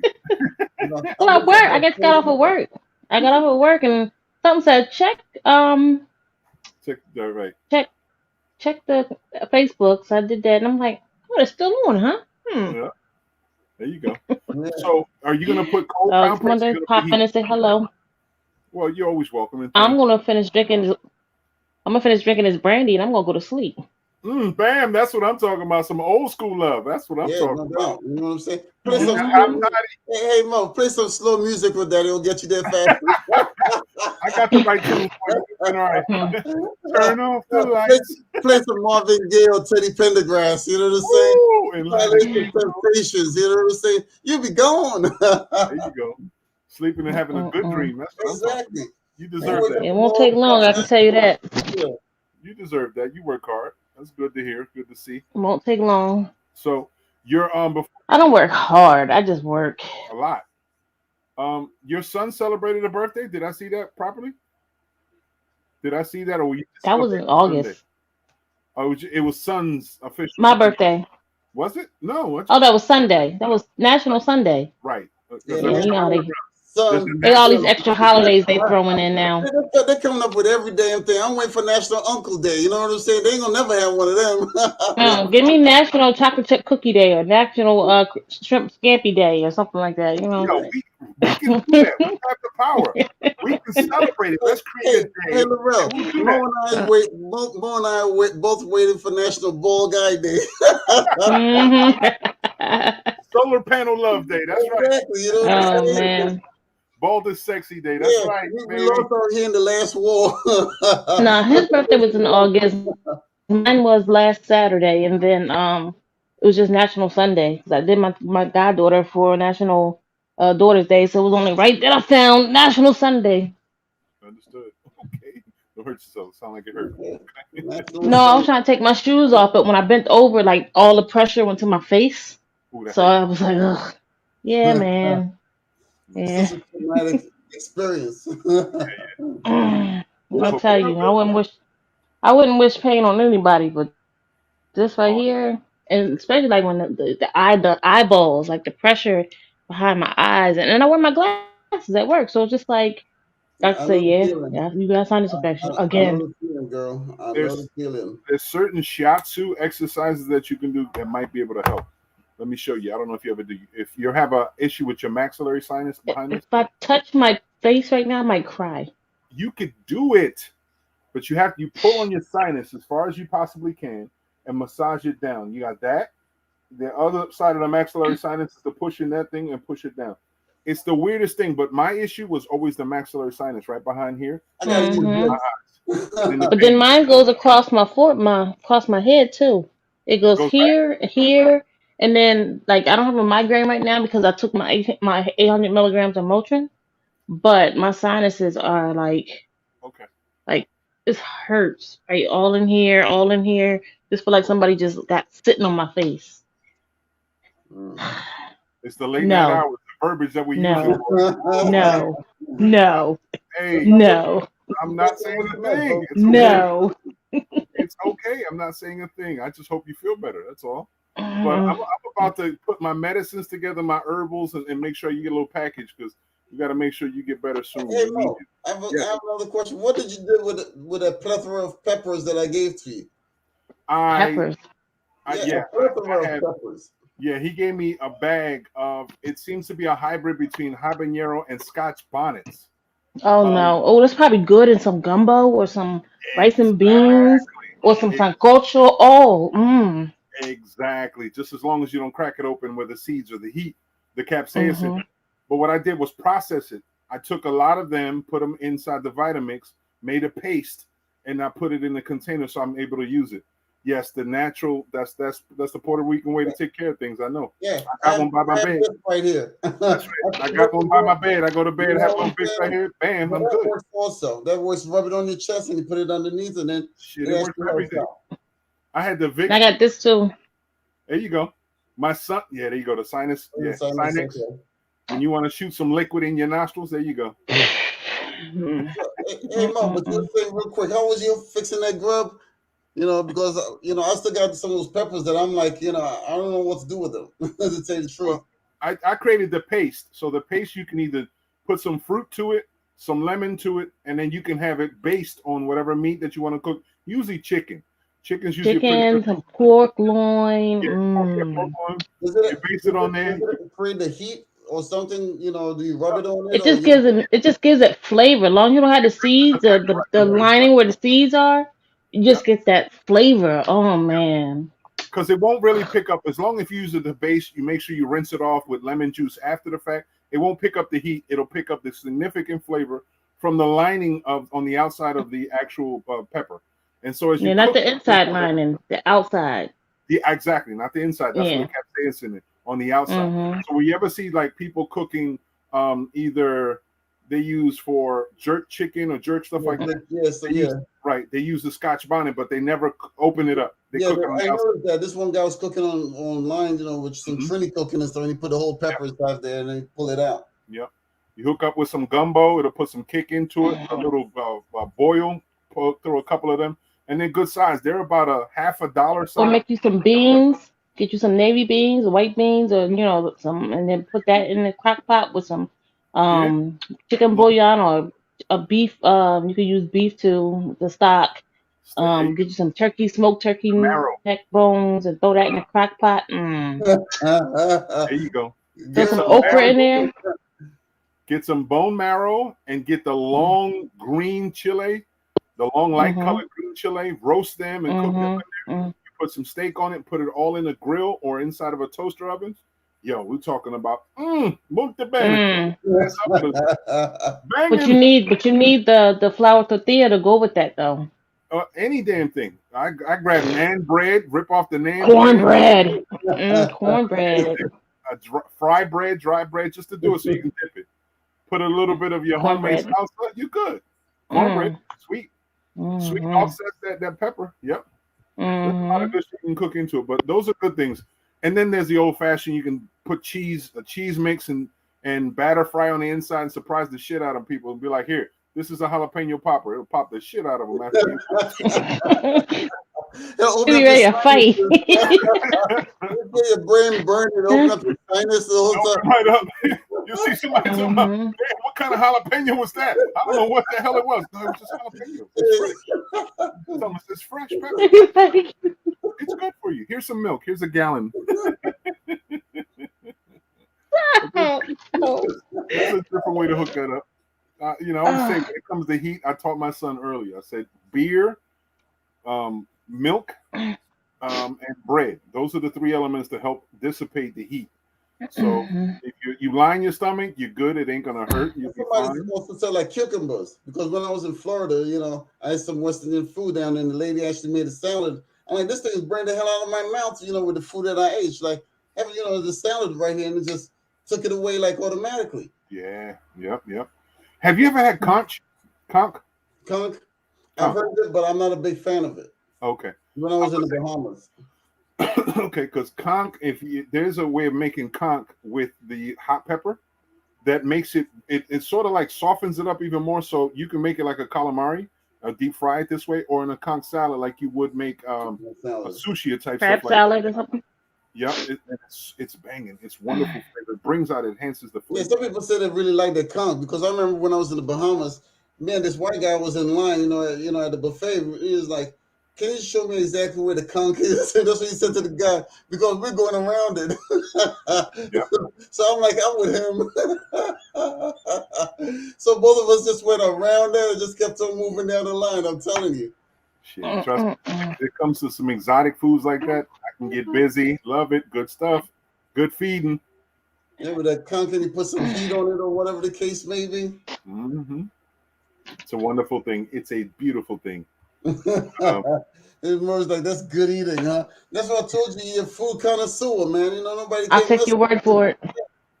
I I didn't get sexy like that. I wasn't just born sexy. It had to develop throughout the years. You know what I mean? So, like that old saying, sizable guys know how to cook because they know all of that kind of stuff. That's what the women love best. You know what I'm saying? That's like myself. We only know the fix shit. You know what I'm saying? Yeah. That's about it. I don't mind cooking. I'll make sure I feed you. I'll make sure I feed you. I feed you well. I'll fill you right up. I will fill you right up. Make sure you leave you pleased and happy. That's all. That's all. Put some meat on those bones, huh? Yep, exactly. Why not? Why not? So that's how I was bred. I learned how to cook well, learned how to cook healthy, and learned how to make sure that I pass it on to my son. My wife doesn't pick up things as quickly because she was catered to, but she's trying to learn as she goes along. But my son has picked up some of these things. So, being able to cook and burn well and doing healthy stuff is necessary. Yeah, I'm not a big fan of cooking, man. I'm telling you, I'm a better fan of eating. Me neither. As long as you enjoy to eat, that's good. I'm a very picky eater. I told y'all. Me neither. I'm not a fan of cooking. No. Well, once we have good enough weather where we can be around one another, I'm gonna invite y'all into an open flame cooking. I'm gonna cook it up for y'all so y'all can really enjoy yourself. Yeah, healthy food. Delightful. Yep. This one definitely sounds delightful. Because like I said, with me, I'm good with my hand fixing stuff. That's where I'm using my mind. That's where I roll. Yes, you all do. This electrical equipment and all of this kind of stuff, putting all these wires like a spaghetti factory. Yeah. But you have to know where everything goes to, Mm-hmm. I need a floor guy. You need a what? A floor guy. A what? The floors. I want my bathroom floor done. Okay. Tile done. I would rather have like a waterproof laminate. Laminate? It's easy, but depends on the level of air. If it hydrates, then the laminate will decapitate. So you just got to be careful on what you use. Yeah, where are you putting it? Yeah. In the bathroom. So when she gets out in the bathroom, she wants to slide into her bedroom. No, but I want to be able to mop the floor. I totally understand. A floor guy, hello. That sounded kind of weird. A floor guy. I didn't understand what you were saying. I'm telling you, I think it's after the late hours, we tend to gravitate to words that might be easy for us with double meanings. I was like, a floor guy. Hold up, what's that? Yeah, Hold up. Because in the casino business, a floor guy is the person that watches the game. No. Floor guy. I need someone to do the floors in my bathroom. Yeah. That's not difficult. As long as the It foundation. is when the floor is not even. I was going to say that. But even that doesn't take much. It's not hard. It's not hard to level up the floor. You just got to make sure you have that right leveler, which is a laser leveler. Point it up. Put you talking blah blah blah blah blah blah blah blah blah blah blah blah blah blah blah. It's not level. She needs a floor guy. Can't you get that? I know. I got you a floor guy. Leave it at that. You're a floor guy, and not the one in the casino business either that's watching the games. Speaking of the game, do you see how the Cowboys kicked that ass? The Eagles. No, I missed that one. I'm only teasing her. I'm only teasing her. I love you, even though you like the Eagles. But here goes another hot topic that a lot of people were talking about, Mo. It's the situation with R. Kelly. Oh my God! What's your take? Oh, he's doing some time, isn't he? Oh, he about to do mad time. You see all the memes that they're doing? It's he says, "Seems like you're ready." He seems like you're ready. I believe I can fly. You're gonna wish you could fly. The meme that got me was, you know how it says, "My mind is telling me I'm ready, but my mind is telling me you should have listened to your mind." Your mind. Didn't you make that so my mind is ready, my body is ready, or something like that? Yeah, my body's telling me yes, but my mind says Emmett's gonna say they don't see nothing wrong with a little buff and grind. I know. Okay. Yeah, because some of the songs sound like Predators type music. Somebody says that your mind is not ready, your body is and stuff. Them guys up in jail are gonna make sure they're gonna remind him that they remind him of a Jeep. The hell yeah, they remind him of his Jeep. They about to run up on him like a Jeep. They're gonna roll on him. It's so sad. But are you seeing how much feedback? Like people are trying to defend Kelly now, and they're using all these different. I heard a lot of stuff, man. That was like a hot topic all week. There's no defense in that. There's no defense in that, and man, I hope he gets some therapy wise in there. Hope he gets some therapy. If he even lasts that long, I hope he stays alive. And that's the dilemma because that's not the only case. He's got 4 more other cases in different states he has to answer to. But what about Bill Cosby actually saying that R. Kelly's being railroaded by the system and the people that actually accusing him? That's what Bill Cosby came about saying. I'm like, he ain't got no room to talk either. I'm about to say, old man should stay quiet right now. Bill, you the man, but you need to make sure that you stay chill before somebody say, "Oops, I forgot." He's out there making opinions. I'm like, Bill, did you just have to do some time, or did you forget that already? But I'm like, you see the dilemma though. All the people talking now, they're like, "What about this person? What about that person?" I'm saying, get them all. They're all sick as hell. You don't sit up there and prey on kids and thinking it's okay. I'm like, it's foul as hell. But they're like, they make exceptions. Don't make exceptions. And here's the other shit that's really getting on my nerves now. People are saying, all right, that case, whatever the situation, but I'm still listening to R. Kelly's music. I'm like, me, honestly, I'm listening to R. Kelly's music and I'm seeing what he's doing on my mind, and I don't want to hear it. That was a big discussion also, because some people are looking at it from a twofold. Because some people are looking at it from your perspective mode, there's no doubt about it. But then other people were still listening to Michael Jackson's music. From his, from the music separated from what he, the person, because this guy lived a double life. We all know this. On one side he's like, he's been molested and all this kind of stuff. Okay, but does not give you the right to go molest other people. Yeah. And we get that. It's like Michael Jackson. Remember when Michael Jackson was accused of all of those things with the kids? Right. And I mean, before he passed away, he had a horrible record because a lot of people they didn't stop listening to his music. But did they stop listening to it? No, they still did. I will play devil's advocate. Michael Jackson didn't make sexually explicit music. He didn't talk about having sex with anyone. He was talking about man in the mirror. Yes, he did. He said, "Remember the times." He's talking about Beat It. When we He's fell in talking love. about Thriller. Beat It and Thriller. He's talking about all of that. Oh yeah, that's sexually in a Thriller. You know what I'm saying? Yeah, the man in the mirror. The man in the mirror was molesting kids. Oh my God. He's a man in the mirror. Oh man. You know what I'm saying? So yeah, That's if masturbation. you really think about those titles, you be like, Oh my You know God. what I'm saying? Using that concept reminds me of that one song And by when he that said one Dirty girl. Diana, who was he talking about? Was it Oh Diana my Ross or God. Diana? Yeah. Or Lady Diana. Diana? Which Diana? Or it Was could have been Diana another a girl by guy? the name of Diana. I don't know. But that's the dilemma now. We're overlooking at all this stuff. Now you got me thinking about some of these Michael Jackson songs. Like, yo, was that really a sexual innuendo? I'm like, man in the mirror. Was he touching himself in the mirror, getting But Africa He's looking at the Bambaataa. man in the middle. Exactly, Africa Bambaataa. You know, he's been big in the rap industry, and they're going after him also for molesting boys. Yeah, that was foul, but that pervert was getting people long distance. It's still Zulu Nation. He's still Look, all the priests and everything that's supposed to be molesting these boys in church. They still going to church. They still going to communion. And they still call the guy father. I can't get over it. Your father just molested you. You know what I'm saying? Go figure that one out. Sick, these people. That's why I tell everybody. I said masturbation is healthy. Coaches today that was actually terminated from female sports today. 2 coaches. There was, they said that they quit, but they were terminated because of their sexual advancement on the female players, and how they were talking down to these female players. So this one, pro soccer player, she's like, get them all, burn the whole damn thing to hell down, and get them all. That's what it really boils down to. The Me Too movement the ball is still rolling, even though you don't see it, but it's still there. Right. I think a lot of these cases they pick and choose who they want to burn, and try to make an example of, and it's not right because what about that little girl who's crying in the bedroom because she's scared to tell, because of the fact that she feels she's not gonna get help or he's not gonna get help, or if you tell your boss, telling your boss, or you're telling your principal in school, you can get they say there's no retribution, but there is somehow, some way.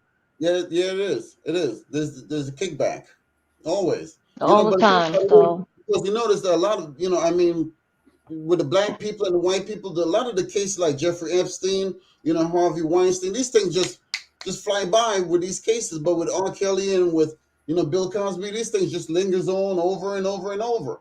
It's no different from like the guy that actually killed his fiance, which was a 17-year-old girl that is still looking for. A lot of these crimes, the guy laundry.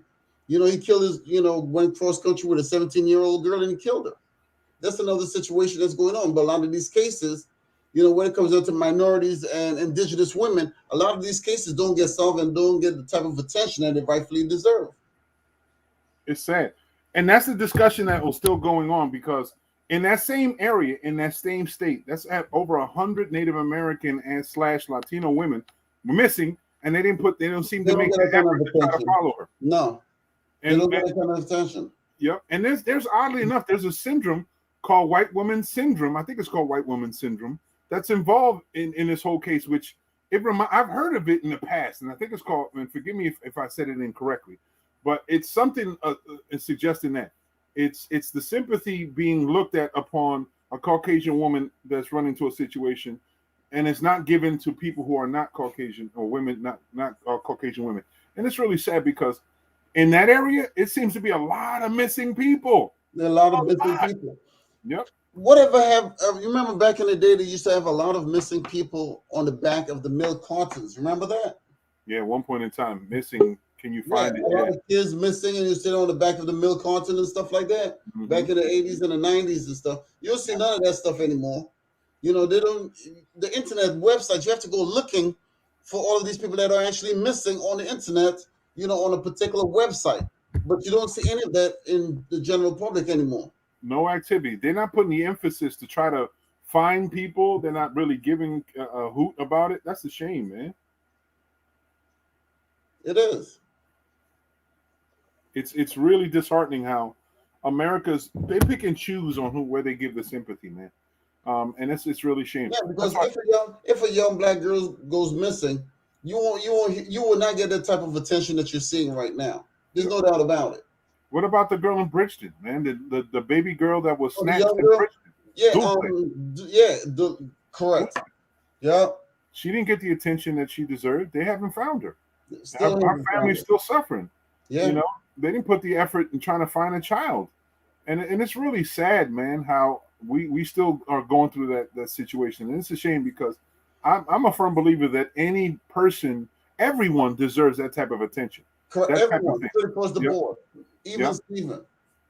Yep. My wife is just talking about in Walmart. How many people actually look on the wall in Walmart? And they don't update it as often as they should. But I think in Walmart Mays Landing, I thought I saw 6 pictures. The Walmart in Pleasantville, you may have seen maybe about 7 or 8 here and there. But again, it's not being covered as it should be. At one point in time, you saw the milk cartons. You don't see it no more. You don't see the kind of coverage. And there's actually a National Association of Missing Children that Brother Torres, who comes on the show every once in a while, who's part of that committee, part of that association trying to help find misplaced or missing children all over the world. And that's one of the things that we have to play a bigger part in, man, to pay attention to these missing kids. Because some situations are kids trying to be grown and going away and trying to be grown. And that's the situation here. Right. 16 years old. She didn't want to follow her parents, whatever her parents were saying. And she ran over with this guy who was, much older. He's 23 years old. Yeah. And this is the real hard thing to believe. You got 12-year-old girls and boys sucked into sexual slave trafficking. They are shoveled all over the place. And just recently, I'm seeing a documentary how in big cities, there are brothels created using these sex slaves that they've already funneled from other parts of the world or other parts of the nation. And they're young girls and sometimes boys left in there to have sex with 30, 40 people a day and beyond, not willingly. You know what I mean? They're sitting in servitude and slavery. And they're pushed around throughout, and then people aren't paying attention. All this shit about Epstein was so deep, but it's a business that's bigger than just a certain group of people. And it's a shame because it's all over. It's places that you wouldn't even think about. Once Epstein was gone, everything just disappeared automatically. You don't hear anything about none of that stuff anymore. It's like everything was buried with him, even though that stuff is still going on. And there's a case right now in discussion in New York. I think, if I'm not mistaken, it's New York. It's an assembly person or a senator, House of Representatives, really coming at the prison guards that were supposed to watch Epstein because they weren't being attentive. And they let him die on his watch. They didn't report it properly, so they falsified information. They weren't doing the rounds, as they said, so they falsified their documents, and they didn't protect him and protect him from himself in the way the situation is. And the back end reasoning behind the attack on these officers is that all these individuals that were involved in slavery and in child sex predators, they didn't get their justice because you let him get the easy way out. And that right there resonated big time with me, because you let him die or appeared to die, because I still don't believe he's dead. You let him to evade justice, and people who were subjected to that whole dilemma are still sitting up here longing, hurt, damaged forever, and they never got their day in court. They never got the justice. And that's the thing about it, because R. Kelly, even though that he's in jail and his music, a lot of the royalties from his music should go to his victims. Yep. That's what because remember, streaming music makes a lot of freaking money. There's no doubt about it. DJs will stream his music over and over here and there. There's no doubt about it. Have that money go straight to his victims. Yep. And that's what needs to, as a form of compensation. But if everybody stopped playing the music or whatever, and it was not, these victims would not be compensated. Right. That's just, they need to be compensated. You see what I'm saying? To help rebuild their lives. Then that's what it's all about. For those that are streaming, exactly. You have a choice. You want to listen to the music, that's fine, but it's going to come at a premium. All the money that you spend to listen to the music. Go straight to the victims. Go straight to the victims, because they're still going to play it in nightclubs. They're still going to play it on the radio. They're still going to be playing it on the air. Let that money go to the victims. Don't let him get it. You see what I'm saying? Don't let him stash it away. Don't let him get it. Let it go to the victims. And that's the reason why I'm actually saying, yeah, listen to it and let it go to the victims. That's what it should be. No, that's definitely a solution based point of view. Definitely, that makes sense because if people are going to listen to it, then help the victims recover. The victims, exactly. Yeah, because exactly. he left a lot of women. R. Kelly made left his, a lot of he people. made his fame and fortune off the music. Take the music away and pass it over to the victims, and that's how you get proper justice. Yep, to help them in their lives. Because you saw the case, and it's sad looking at little bits and pieces because you're not going to get the entire case because it's very explicit, very detailed. Some of the things that he's caused people to do and do this and that. So you've heard rumors before and then exposés of people coming out and speaking their truth, but in this case, you're not going to listen to everything because it's not open to the public like that. However, there's coverage. And what they're doing is showing some of the individuals that are standing not against R. Kelly, but those people who are siding with R. Kelly, like his personal assistant. That sister came out was like, I didn't see Robert do anything wrong. Yeah, a lot of them they saw, but it just turned a blind eye and a deaf ear. That's all they've really done. And ultimately, is one of those type of things for all the people who felt in some injustice have trespassed against them. You now, and in a situation like this, she is now having to go into the public, and people are going to remember her covering his tracks, sitting up there singing his songs at the very end. It's not going to be easy for her to find another job. It's not going to find her career benefits the way she has. Remember, Mo, R. Kelly wasn't doing this by himself. Hell no. He had people helping him out. Yep. Whether it's bodyguards or his bouncers that was bringing these girls to his room or whatever the case, he would not have been. It's no different from many years ago with his wife. His wife. One situation, it was alleged that his wife was involved in threesomes, laughing about, this little girl can't handle this, trying to teach the young girls how to do him the way he likes to be done. It's sad. And then later on, she wants to cry wolf that, she was. Example, look at Bernie Madoff. When Bernie Madoff made off with a whole lot of people's money, he didn't do that by himself. Bernie Madoff had a lot of people that was helping him out. R. Kelly had a lot of people that was helping out. Jeffrey Epstein had a lot of people. They have entourage that helps these people out. And they all should be prosecuted at the same time. Yep. And that's the thing. It's a criminal enterprise. It's a criminal enterprise. Right. Justice has to be trickled down to all parties involved. Correct. Because when you let somebody go through the cracks, they have a tendency of thinking they get over and they'll end up doing it again or being involved in something similar. So you're not really putting the end of it. You're not stunting it by allowing people to go through the tracks. And that's the one thing that I don't like about the justice system sometimes, because they allow for certain people to get amnesty. You have a person who's evil, an evil monster that's trespassed and belittled, raped kids and a whole nine. They want to stand up and go against someone else. They get amnesty. They get protected because you're helping someone else get arrested. That's foul. Yeah, it's foul. And that's the reason why some people broke it down. It's just us. It's just us. Justice is just us. You know what I'm saying? It's never that really equal balance. When it's an equal justice under law, come on. We've seen a lot of unjust things that's happened. I have a book right there, that tells you about how foul the justice system is all screwed up. Mm-hmm. I just saw a meme earlier that talked about word etymology and meanings here and there, and it sort of broke things down in a real curious way. They said about justice is just ice, how to manage on top of ice. Police, patrolling who manages over type of ice. All these are maritime laws that have an effect on water and Antarctica. And the way they tapped it back, I was like, damn, that's deep. Either it's really odd how it's connected, or there could be some meaning to it. Yeah. Ice being the basis of it, just ice. Polar ice. Policing or policy. All these things could have some significant meaning to them. I was listening to Bob Marley just last night. There was an unfamiliar name that you haven't heard in a long time, Bob Marley. And he made last week. What's that? I said I was also listening to him last week. Oh, were you? Yeah. Did you listen to the song Buffalo Soldiers? No. Check that song out. Okay. Because Buffalo Soldier, it tells you exactly. Because the Buffalo Soldiers, you look at the New Jersey State Police and a lot of these places, the state police. But before there was the state police, it was the Buffalo Soldiers. And the Buffalo Soldiers make sure that they kept the peace between the white men and the Indians. The Buffalo Soldiers the uniform, the old uniform of the Buffalo Soldiers in that video that he made is identical to the state police uniform that you see today. Right. You know, and he actually broke it down how they came from Africa to defend another country. You see what I'm saying? They took them from another continent and they brought them to America, and then they had to try to defend America. The Buffalo Soldiers is the name of the song by Bob Marley. I strongly recommend to listen to it. Oh yeah. It has a very good and deep meaning. Uh-huh.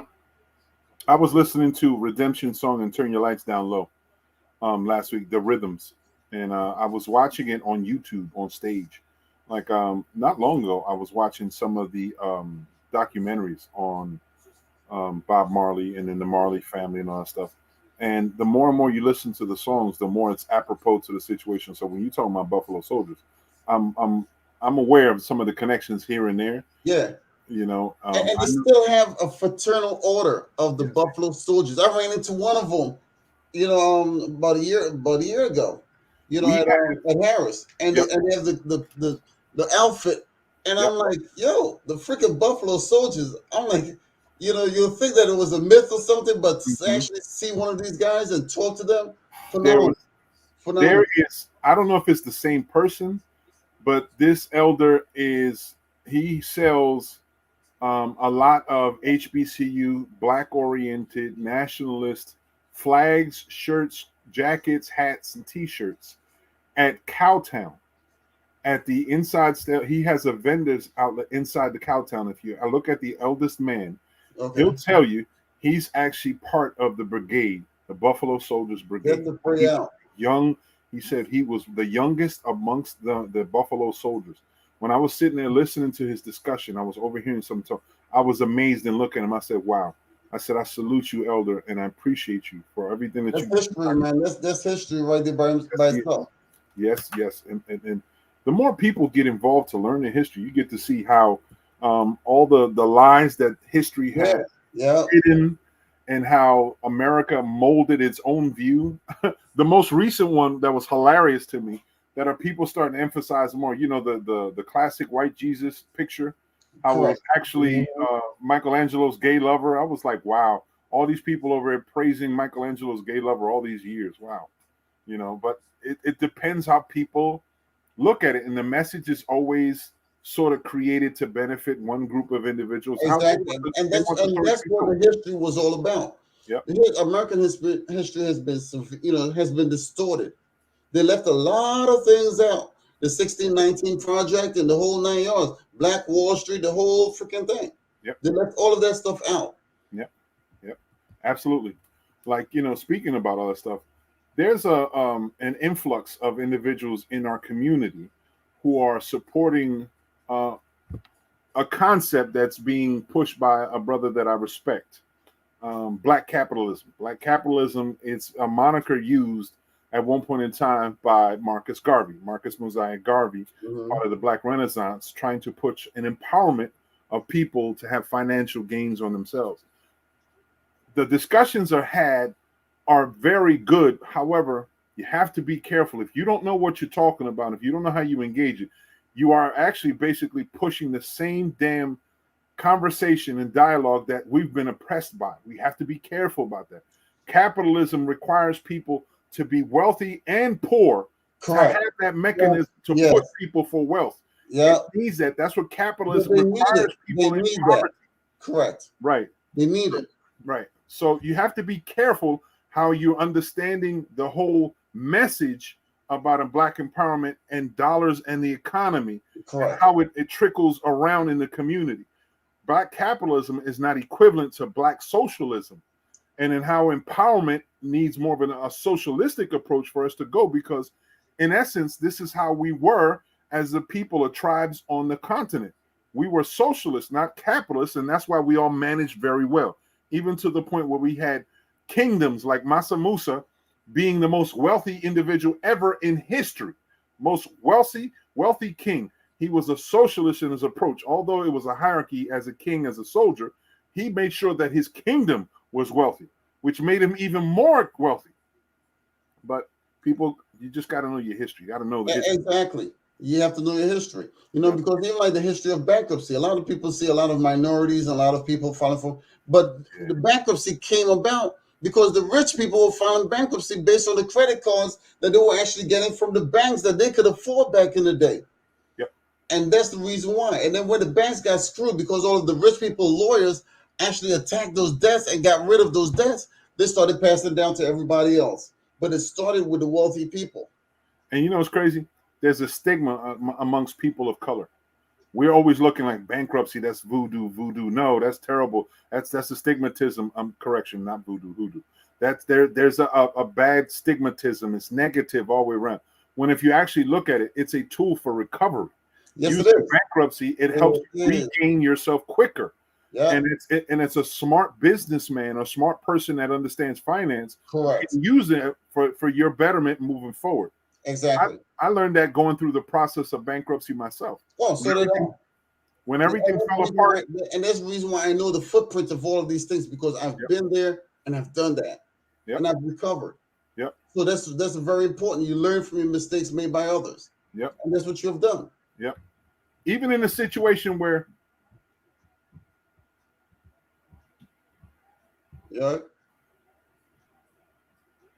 thought I heard gunshots. I could be mistaken. I don't know. But in the discussion about finance-wise, the city itself, we were in the process of considering bankruptcy.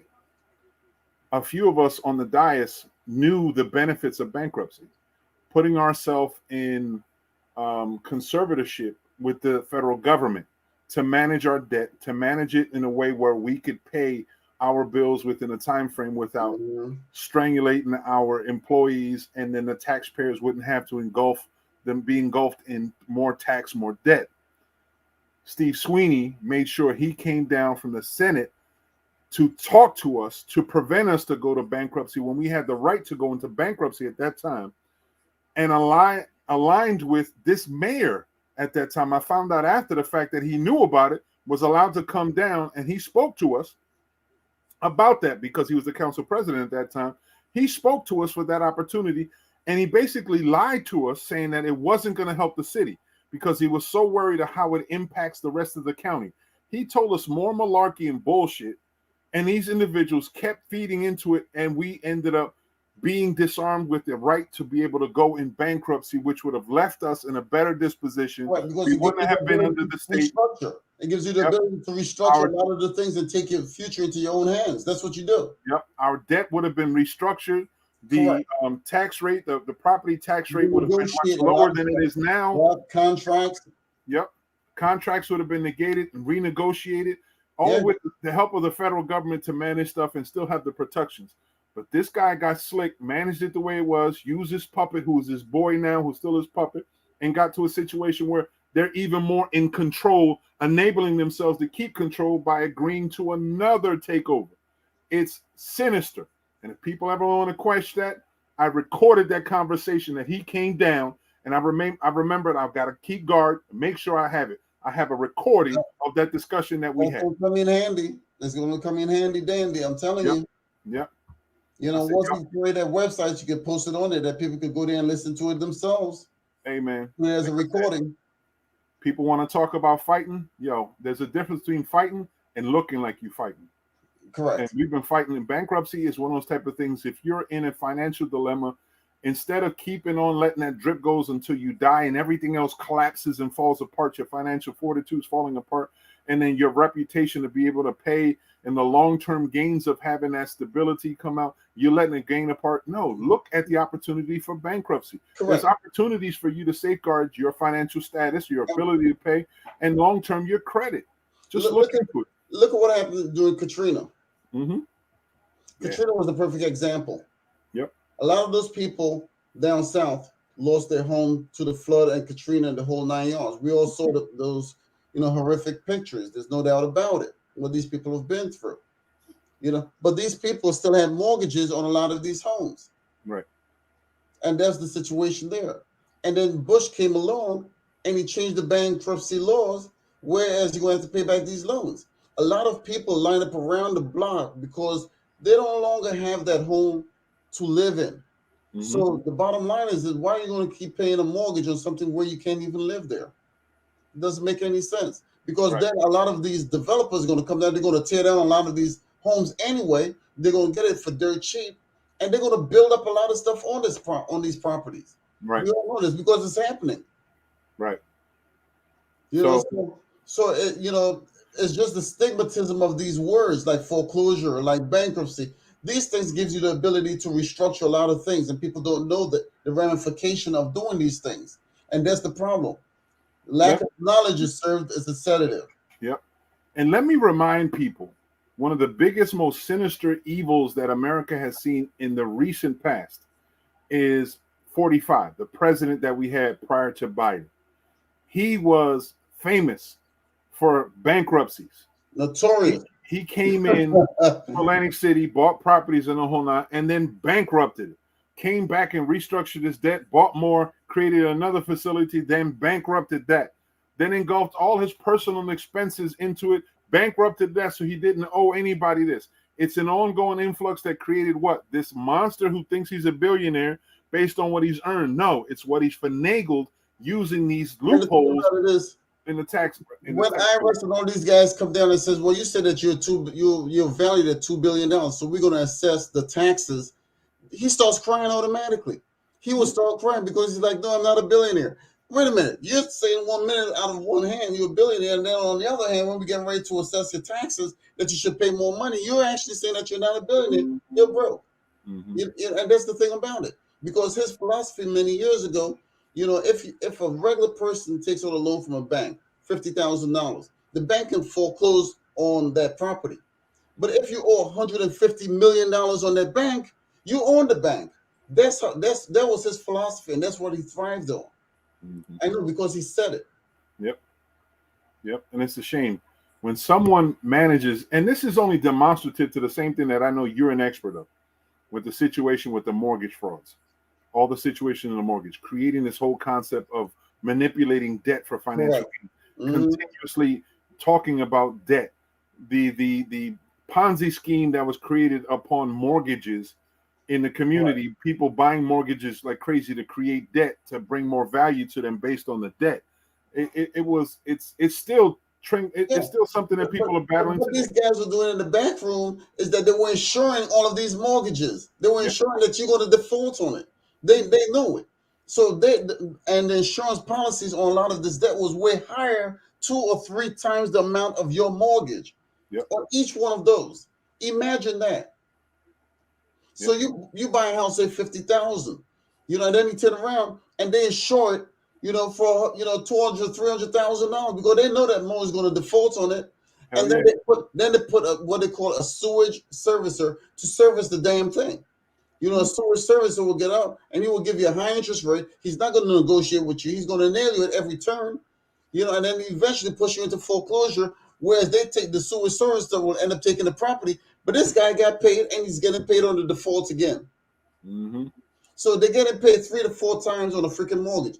It's the biggest damn scam that's going on. It's not the American dream, Mo, that I've come to find out, and I own my own properties and stuff. It's the American scheme. It's what it is. It's a scheme. And it's still happening today, people. A lot of real estate agents will, actually, try to debate me on this, but at the same time, some of those people are my clients.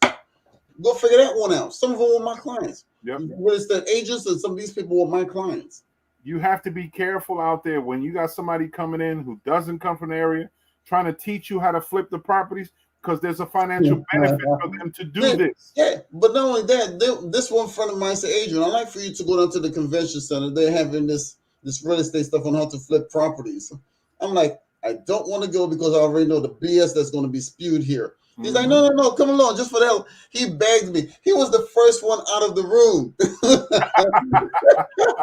Hitting the escalator. He says, you told me this shit too. I was like, I told you, because they were actually saying that, we'll lend you the money to actually, purchase on this property so you can flip your own property. But then they're putting it under your social security number. Yep. When IRS comes, who do you think with the capital gains tax, they're going to come after your ass? They're going to come after you. Because it's your social security number. Not the guy that loaned you the money, it's your social security number they'll be looking at. Yep. And this guy, and they were selling these packages that was phenomenal amount of money. So my buddy, he was the first one down the escalator. I told him, I told you this. It was just to waste my time that night. Big ass scam. Is this the one that just recently happened? They're having these things over and over. Right. Every cycle. And it seemed, you know what? I started seeing the increase after Superstorm Sandy. I saw an increase of that because I think it was because these vultures think they're preying on the property values here because the property values diminish, but the market value goes up, and it's an offset. It's resort town because remember, Atlantic City is an island. Yep. It's an island. The island only has so much square footage of land, like you guys said, 48 blocks in Atlantic City. That's it. It's an island. That's what everybody lives on here. Yep. And then they're looking at the casinos and stuff. A lot of people are going to try to get property on this island the best way they possibly can. I think it's a cash cow, right? It is a cash cow for these guys. Right. So, the way these scammers are working out has become that way. Yeah. But here's the additional layer to this onion. Just now, Congress is actually discussing about the flood rates, the rates on flood. And when it comes to insurance, there's so much water.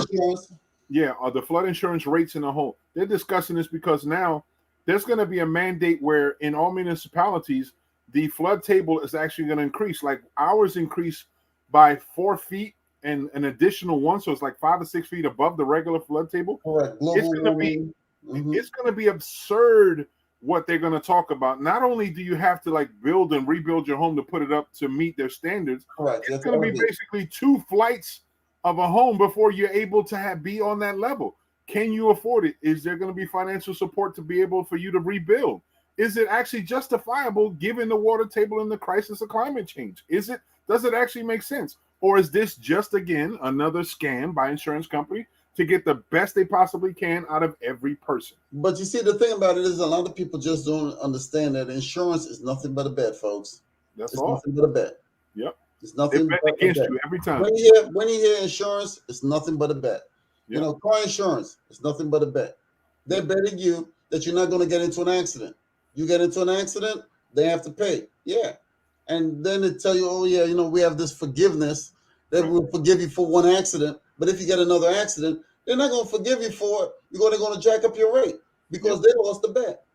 It's nothing but a bet. Anytime you insurance, is nothing but a bet. Bottom line. And it's not as a bad thing. Like it shouldn't be included in this whole package of having a vehicle, but it's the system, how it's set up. These companies, insurance companies, also have lobbyists that they pay contributions to these political people here and there that make decisions to say, yes, it is mandatory that you have full coverage, because the more you have to pay the insurance company, the more money they make from you, the more ability they have to spend on these. But look at this. If you was to actually say, okay, I have a car, and I've had a car for 3 to 5 years, or even 10 years for that matter, and I never got into an accident, and the amount of the money on insurance that I've actually paid into the insurance company, and if you've never had an accident, this should give you some of that money back for the money that you've paid. But you're not getting any of that back. They're keeping that money because they know that it's a guarantee. If I'm wrong, why do you think Warren Buffett got into the insurance business? Because he knows it's a cash cow. Hell yeah. He runs Geico. He's the owner of Geico Insurance. He's the owner. Yeah, he's the owner of Geico Insurance. He's the owner of Hathaway, that real estate company also. Mm-hmm. So like I said, the man knows it's a cash cow because it's guaranteed money. You come with an insurance, company, they will pay you every single month because it's mandated. You get to keep that money. You just have a pool of money just in case, Mo gets into an accident. We could pay some of his medical bills or whatever the case may be. And then we keep all of the rest coming in from everyone else. It's a bet. That's all it really is. It's no different from going into the casino and putting it on the table. It's a bet. Wow. That's what it is. And sometimes the house wins and sometimes the house loses. But in the majority of the times, the house never loses. Wow. Like there's a company called, I'm trying to get the name again. It's called Star Companies. They're a big insurance company. They're out of Shanghai. They paid $15 million in political contributions in the election with Mrs. Clinton going against Trump. $15 million in political contributions given from an insurance company from Asia. And then this is the other thing also that people may not be aware of. A lot of these insurance companies are foreign. They have local affiliates here, but the majority, the parent companies are actually foreign companies. Well, England owns a lot of the insurance what's companies. the biggest one in England? Mm-hmm. What's the biggest insurance company in England? Bank of America. Lloyd's of London. Oh, no, definitely. That's the Lloyd's biggest of loan London insure damn every Lloyd's day of for London. this freaking planet. Yep, Lloyd's of London. I was basically being facetious because Bank of America is actually an English company. But that originated down south in North Carolina. Bank of America. Bank of America is from London. But It's a London affiliate that started here in America. Okay. They're So English in origin. they migrated to the United States. Yeah, of course. Okay. Just like there's a company called Igon. Igon is from Germany that came in here, and all of a sudden Igon has these other affiliate banks that are now consumer banks. Okay. So here's one for you then. Luke Oil. Yep, Russia. Where are those guys from? Russia. Yes, they are. That's a Russian company. Yep. Luke Oil. In the United States. It's right on the Black Horse Pike there, Luke Oil. Yep, Russian company. Yep. The other one that was owned by Venezuela, that was, what was the name of the company? They were a good gas company, clean. Yeah. Another one from England is BP. That's British Petroleum. British Petroleum, one of the largest companies, have affiliates all over the place. Bought out Amoco, Exxon. That's why you don't see Exxon around.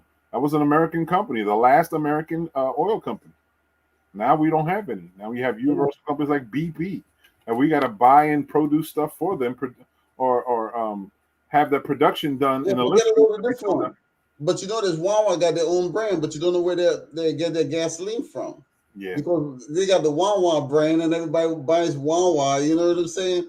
But you don't know the company that's actually funneling that money to Wawa. You know, for the gas. You don't know where that's coming from because it's not well known, like Luke Oil, you know, or Sunoco, or one of these. Akon, the rap star from Africa. Okay, Akon. That'd be nice if it was true. I'm only saying it'd be nice. It's not true. I don't know. I don't know, but he thinks so also. It would be nice if he did, if it was cool. But you never know. Yeah, you never know. Yeah, but that's all that insurance stuff. Because look, I've dealt for many years, and one of the biggest thing to tell you in blackjack, always take insurance. That's what I tell these people. Always take insurance. You know what I'm saying? That's I've seen some of the foolishest people in insurance, some of the dumbest hands. You know what I'm saying? So I know from personal experience. I'm like, I had this one Chinese guy. I told him, I says, look, you know, I called for insurance and you was late, so I'm giving you back your money. He wanted to argue with me. I says, okay, not a problem. I just took his money because I know he's going to lose it anyway. I already knew what I had. He just gave it away. Looking out for him.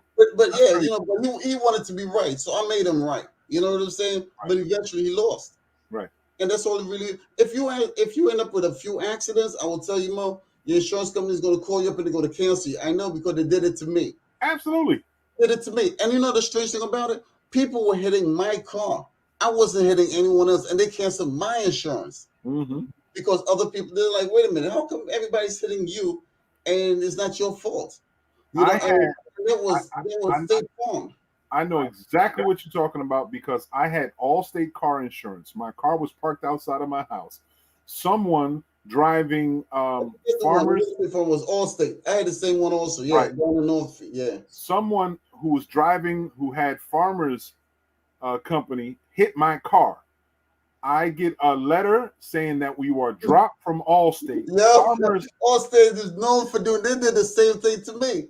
48 hours after the car accident, farmers came down with an insurance adjuster and everything. He pulled out a check, printed it out right on the spot.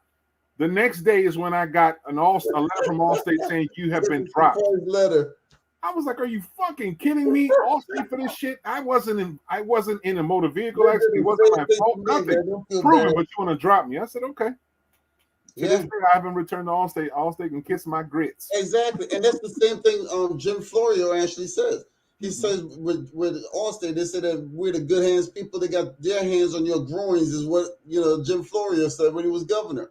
Yeah. He kicked him out of the state of New Jersey. Yep. Jim Florio kicked Allstate out of the state of New Jersey, and they were no longer able to do insurance here. Mm-hmm. They didn't have what they say, good face business. They weren't doing a good face business. It's sad how you see so many people like that. that are involved in it. Especially, I mean, they're predatory. Some of these companies are predatory, and they're very aggressive in making sure all the advertisement you see quite a bit in Geico. You see a lot of shit on mutual insurance. You see some in farmers, some of it. So you see the top three always hitting you. The other ones, they're sitting in the background. Like you have one New Jersey that's like a low budget one. You have USA. Yeah, I was with those guys, and they were, New Jersey. I was with them when I worked, at Trump Plaza and stuff. I had to get rid of them, and I went with Geico instead. I'll take the Lizard because they have the windshield insurance factored in. They're like, look, we'll take care of your windshield. Some of these other guys will charge you extra just to take care of a freaking windshield, which is ridiculous because they're actually a part of companies that repair windshields. Yeah. Why would you want to charge your customers for that? I only had one issue with Geico. Well, 1.5 issues. I'll say it's a half issue. The one issue I had with Geico is my wife called just concerned about a situation I had with my vehicle, which was at that time, it was a Saturn Outlook, which is the same equivalent as the GMC Acadia that I have, but it was a Saturn at that time. It was the highest level, the top model Saturn Outlook XR. Had everything decked out. It was a beautiful vehicle. Loved it. But what it did have is it had a leak inside the vehicle that you see water coming down on the sides of the window down and cause water behind the dash, which is similar to the situation I told you about in my car now. It's the same type of leak. What they did, Geico says they totaled the vehicle for that, not because of an accident, because of that. They totaled it. I was like, I'm missing it. And then I saw the vehicle, and this was happening shortly after Superstorm Sandy. I saw that vehicle after they totaled it, got up in the whole nine. 3 months later, I sold to someone else because I had a peculiar marking in the vehicle that I know it was no other vehicle like that because I'm the one that put it. Saw that vehicle, somebody else driving it. And I said that was that scam that went on at that time when insurance companies were selling cars to junkers, and they were reselling it in the state they weren't supposed to by law. Correct. But that was the only issue I really had with Geico outside of the cycle of payment. I was late, not even an hour in the cycle, and they tried to cut my insurance and all. And I said, whoa, no. If I got 10 over 11 years insurance and never had an issue, you're not going to cause an issue now or some bullshit because of your flaws. It wasn't mine. Took care of that. Was all right. But these junk cars coming up now because of the recent storms and stuff. A lot of people won't even report it to the insurance company. Yeah. They're going to try to put it on the open market and sell a lot of these cars. There's a lot of flood damage like crazy. Flood damage, exactly. Yeah. From areas that are heavy flood damage. Houston, Louisiana, the Gulf, all those vehicles. Shout out to Chicago. Shout out to Philadelphia, Baltimore, because people aren't paying attention. New York, Yep, the waterlogged. I was on the street of New York when it was flooded and Philly when it was flooded. Those cars are going to end up on the open market and people are going to sell it. They're not going to report it to the insurance company because they want the full value of that car from the book. It says, hey, look, if you look at the book, it tells you it's valued at this particular price. Yeah. Because what they do is stockpile insurance companies that total your vehicle, they take your vehicle. They stockpile it in a warehouse, then they have it, they go on and they sell it in an auction. And then who are going? Right. These small little pay here, buy here, pay here companies to buy it. And that's where you see all these vehicles come on. And you'll see auctions coming up from situations like that. And they have to, by law, say on their water damage, flooding damage, and the whole nine.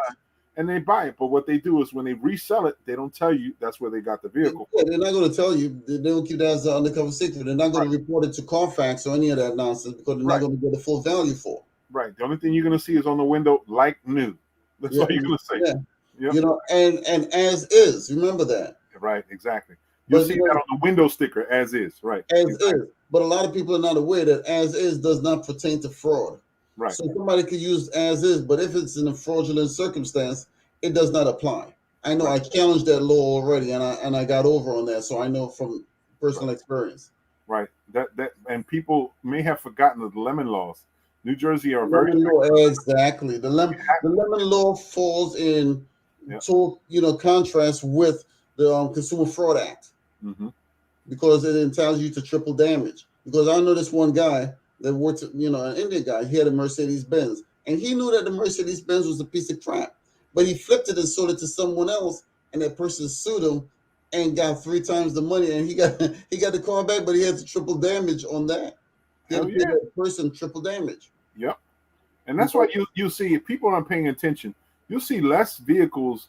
Like there's small companies that are getting bigger in our area, our regional area. There was small little dealerships that were starting to pop up, and there was a major, I can't remember their name, but there was a dealership out of Cumberland County. That the main one was Cumberland County, and then they spread up all over the place in South Jersey. There was all over. They had hundreds, if not thousands, of cars spread out. They were all cars come up for water damage, flood damage, fire damage. They were all doing stuff, and then all they were doing is detailing, getting very good detailers to make it look good. Updated the batteries, never did. I mean the tires, and never did anything to inform the people where they got it. And then they were selling it as is, and then made sure that whatever they were selling it for was twice the value of the vehicle anyway. And then financing it themselves. So again, like you said, defaulting, making sure that they knew you were about to default, and they got twice the amount of money. So now they got you paying for twice the amount of the vehicle, and the insurance is twice the amount of that. So it's 4 times the amount of money. That was the scam that got caught up, and that's why they're no longer functioning at this moment in time. However, when one dies, another one pops up. Yep. So you got to be very careful, industry, man. That's the used car industry. Yep. Used cars is always like crazy. That's why people always say, you look like a used car salesman.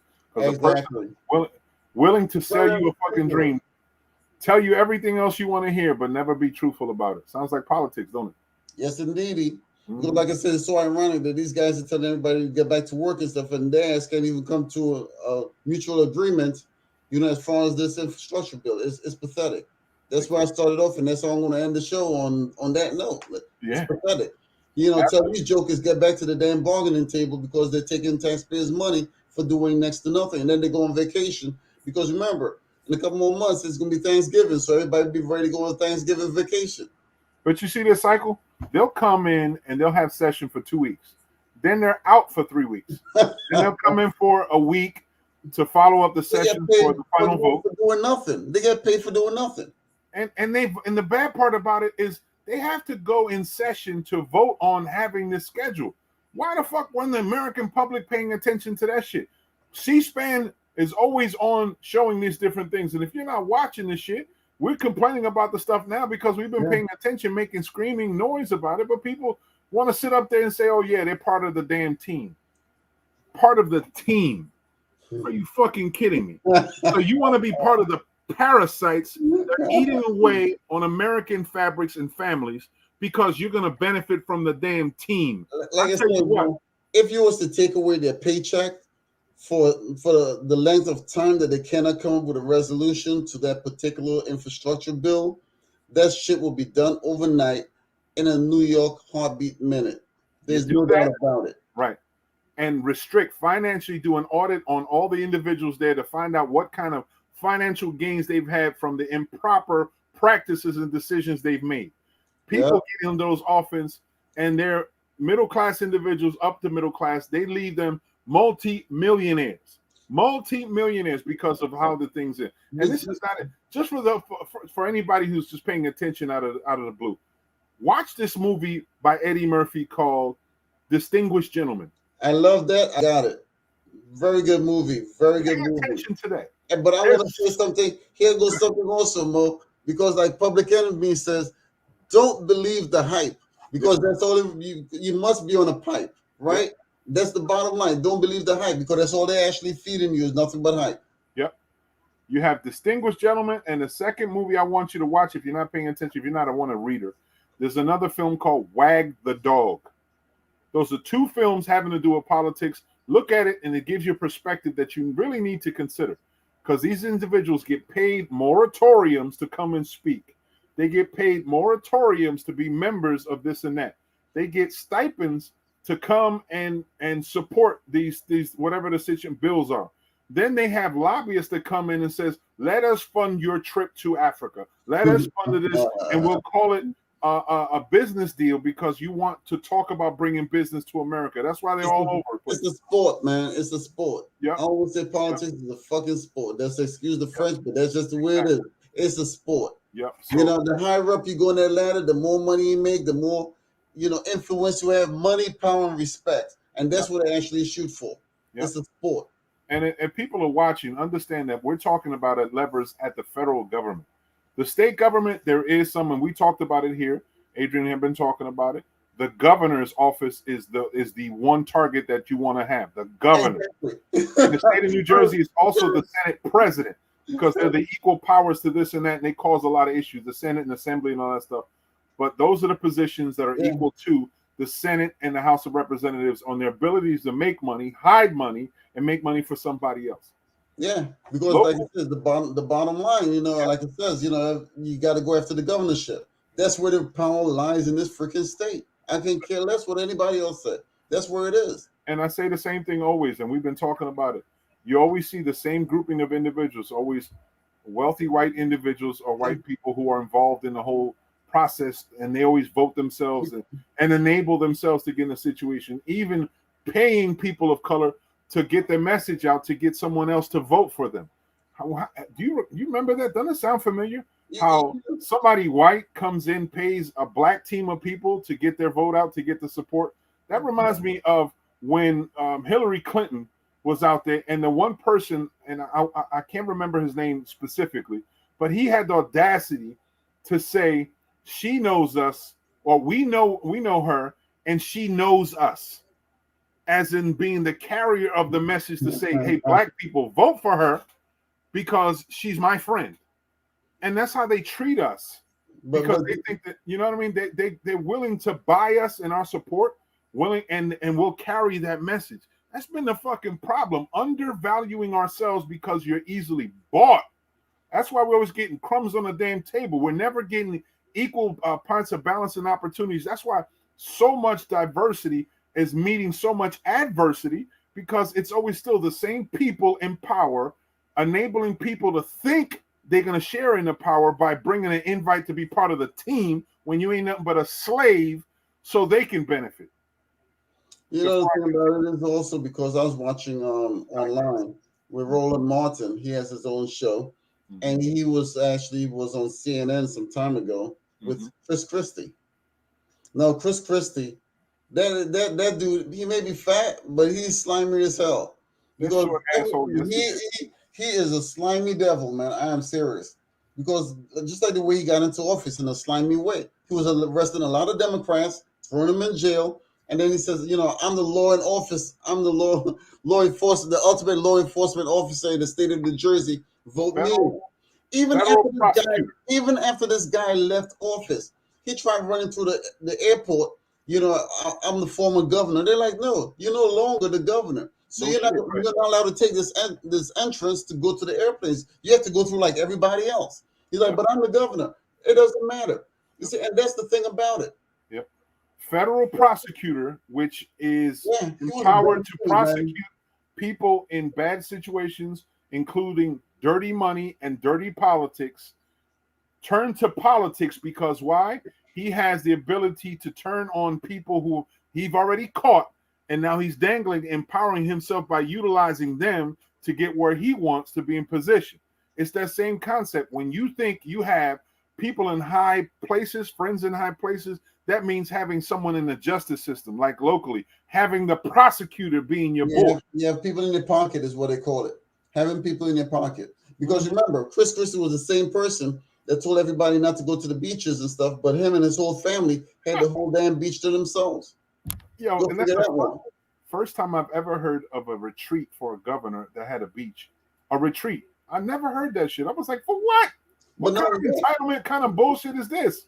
What do you need a retreat for? Some of the entitlement zone, when the UEZ zones, like in Pleasantville and Vineland and stuff, was actually, trying to come up with the businesses and help businesses out. I know, because I was one of those businesses in Pleasantville with the UEZ.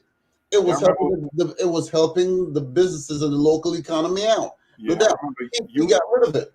You got rid of the whole damn thing. And that's a shame, because UEZ was a real good thing. I remember when UEZ 3% sales tax. Yeah, I know.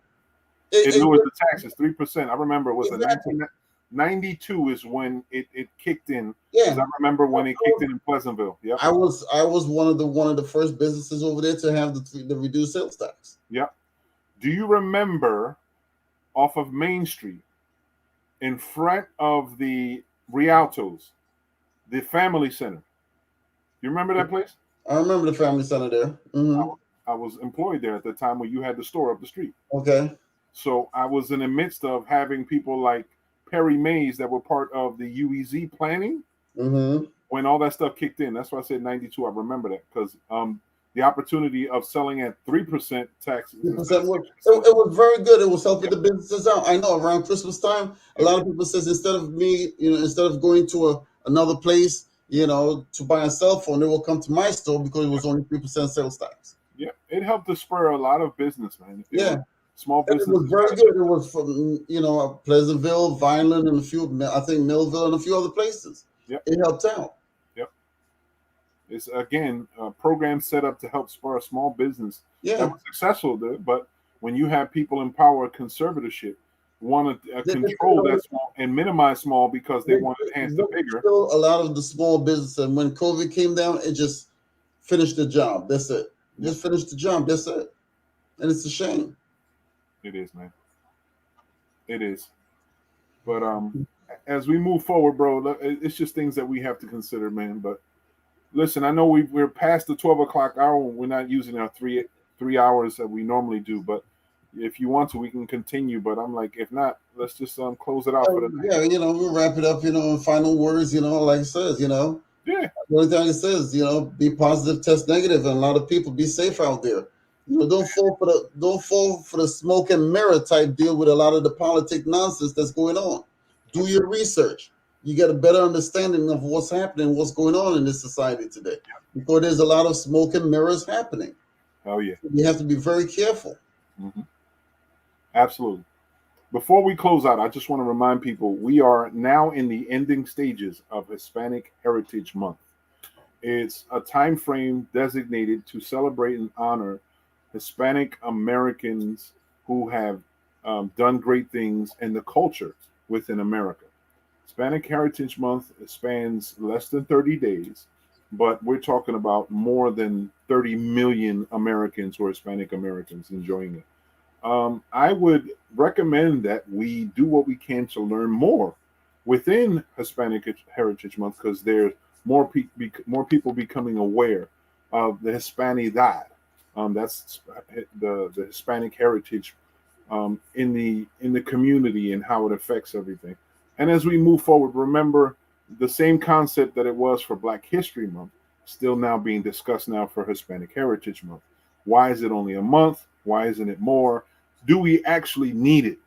The discussion of America is that there's no American Heritage Month, so why do we need Black History Month if there's no White History Month? There's a lot of discussions going around, but ultimately, just remember, it's important to know one another's heritage in America because it's such a diverse community. And in diversity brings power. The more you become aware of how one another, how we are, how we live, our practices, our traditions, the more we're able to celebrate one another, have more respect, and actually add more unity back into our community. So it enhances your life. You never know. The similarities that you are keeping from you by being apart is what actually going to enhance your life. The quality of life that you're living could actually be enhanced by the smallest ways by learning about your neighbors, the people in the community. So as we're going on Hispanic Heritage Month, we only have a few more days left. We have about roughly maybe 2 weeks, less than 2 weeks left. Enjoy it. Enjoy your opportunity. And remember, Taco Bell is not Hispanic heritage food. Even Mexican food. Does Chipotle call? Chipotle, some people say. That shit ain't nothing Latino. Go and spend your dollars in an actual Hispanic restaurant. Do yourself a favor. Do yourself a chance. Not these big giant names like Chipotle. Go into give us a since you mentioned that, give us some alternative to Taco Bell and Chipotle in your own words. Well, I mean, some real good Spanish food locally. Give them an endorsement. Quid pro quo. I love Taco Bell, but it's shit American food. It's shit American food. Bias. However, but I'm gonna be honest. You got plenty of places in the Atlantic County area, from Churrasqueria, El Catracho. Okay, where are they located? Catracho is here in Atlantic City off of Iowa Avenue. That is Honduran. if I'm not mistaken. I could be mistaken, and please forgive me for this. You have La Casa de Papusas, I think that's what it's called, off of Sovereign Avenue in Atlantic, which is a great place to actually get smoothies also if you want to get smoothies. Okay. El Don, El Don, which is a new restaurant that I just stumbled onto in Pleasantville, that's Dominican, that is next to the Old Cedar Market off of Broad Street, off of Main Street. That it's a very good restaurant. So where's this? El Don, it's across from the florist, Atlantic City Florist, I think it's called. That's okay. Gainers. Okay, Gainers. Right. Gainers. It used to be a Southern barbecue place, but now it's called and now it's called El Don. They're a great place. Of course, you have the other Dominican place, La Bohia, Bohio, on the opposite side, on the the north side. So you have a great restaurant there. In Atlantic City, you got El Mexico, which is a great Mexican restaurant if you're just trying to get some grub on here and there. So you have a lot of restaurants in and around Atlantic City and Pleasantville area that you can enjoy something that's a little different. Don't be scared to try something different. You might just see that you're going to get hooked. One of my favorite places that I found out was an actual immigrant-owned company was the place outside of the Berlin. I think it's across from CarMax. Like you're going towards Sicklerville on the expressway. Mm-hmm. It's right behind Texas Roadhouse and the Buffalo Wild Wings. If you can see where Texas Roadhouse and Buffalo Wild Wings is, right behind it, it's a restaurant. It's a Mexican-based restaurant. I'm going to try to get the name exactly, but it blew my mind how good and fresh the food was, and it was fresh. It was very healthy. And if you're going towards Philadelphia on the Sicklerville, it's off the Berlin something road. I forget where CarMax is. It's the only one CarMax in South Jersey. And this restaurant, fresh food, healthy food, and very reasonable. You're interested in something that has a little flavor, variety there. It reminds me of a diner when you look at the menu because there's so many options. And fresh fruits, fresh vegetables, fresh seafood. And it's a great place outside of there. And it's just a place, if you're interested and you're traveling outside of Atlantic City, please, go enjoy that because that's an option that you have. And it is immigrant owned. It's a chain. They have a few of them. And I'm trying to get to it. But it was so wonderful. I gave it an outstanding review. It's called Plaza Azteca. That's what it's called. Plaza Azteca. If you're interested, I'm going to show you if you can see it. It is the QR code. Okay. If you go and use that QR code right there, it will show you their menu. Go and see the menu, and you'll see what I'm talking about. Not only is it just regular Mexican food, but the food is extremely fresh because it's new and very flavorful. Really good stuff. So those are just a couple of the Latino restaurants. I would love to say that I know them all, but there's a lot of them. And what about that one across right behind Dunkin' Donuts in Pleasantville? Oh yeah, you have the Mambo. Mambo. Yeah, the Mambo. Yeah, they have the cafe on one side. Mambo's you know what's really good about the Mambo? It's a bakery also, and they have a pretty good menu there also. Mambo has their combination Colombian and there's some other tropical, like I think they have on their menu have some items that are specific to the Dominican Republic and or Puerto Rico. So if you're looking for a mofongo, you can get a pretty good mofongo over there if you're looking for that. So that's a pretty good place. Across the street too, it's called a club now, Club Nina. There used to be El Boricua, something I think like that in Pleasantville that was like there. And then El Rincon off of Tremont Avenue. It's a small corner spot that used to be a barber shop. They're a good source of some grub that you can get. It's not necessarily a restaurant. It's more so like a dive per se, place that you can just go in and get something to go in. But it's places that you can get if you're interested in Spanish food. It's okay to eat the Spanish food, but you know what you should do? Get to know Spanish people. Because one is, the more you know, the more likely you'll be fed, because that's what we do. We feed one another. But here goes something. If you want to put people back to work, support some of these small local businesses. That's what I say. Absolutely. There you go. Absolutely. Right there. If you want to put this, support the small local businessmen and women, and you keep them in business. Yep. That's what it's all about. Stop looking for a hookup. Stop looking for a discount, and then buy often in small businesses. Exactly. You know what I'm saying? And it's not only it should not be just one day. You know what I'm saying? Support the small business. They really need your dollars this time, this particular period in time. Yeah. Because it's very important. We're going into the winter months also. They're going to really need, in order to stay open, they need your dollars. You know, it shouldn't be like, oh yeah, small business, with American Express one day or whatever the case may be, no.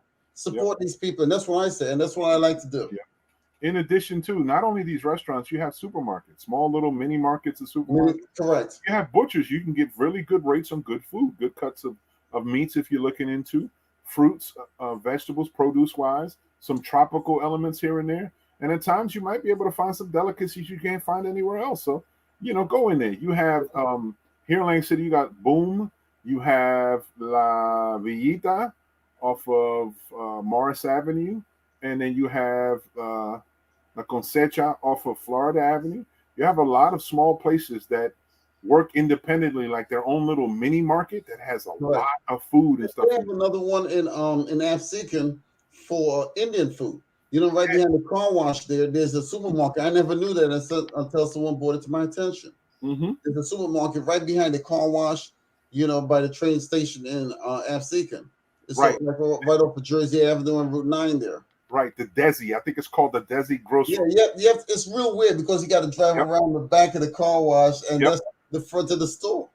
Yep, I think it's called the Desi. I know. And they've been around for years. Fries and the stuff that they carry in there. Yep. Please feel free to go into these immigrant-based stores. The spices are wonderful, fresh stuff. Yeah, they stay on top of their stuff. Of the fruits and vegetables, ice cream and stuff. Yeah. Right. Yeah, and because a lot of those the diets are heavy in cream and milk and stuff like that, you find really good rates for milk if you're interested in having milk at home. Milk and bread, and then some of the produce. Their produce, because their diets are mostly vegetarian, are very healthy, very good too. So you're not going to see a small papaya like you see like at ShopRite. You'll see a papaya in its true nature. That's not going to be like 4 feet long.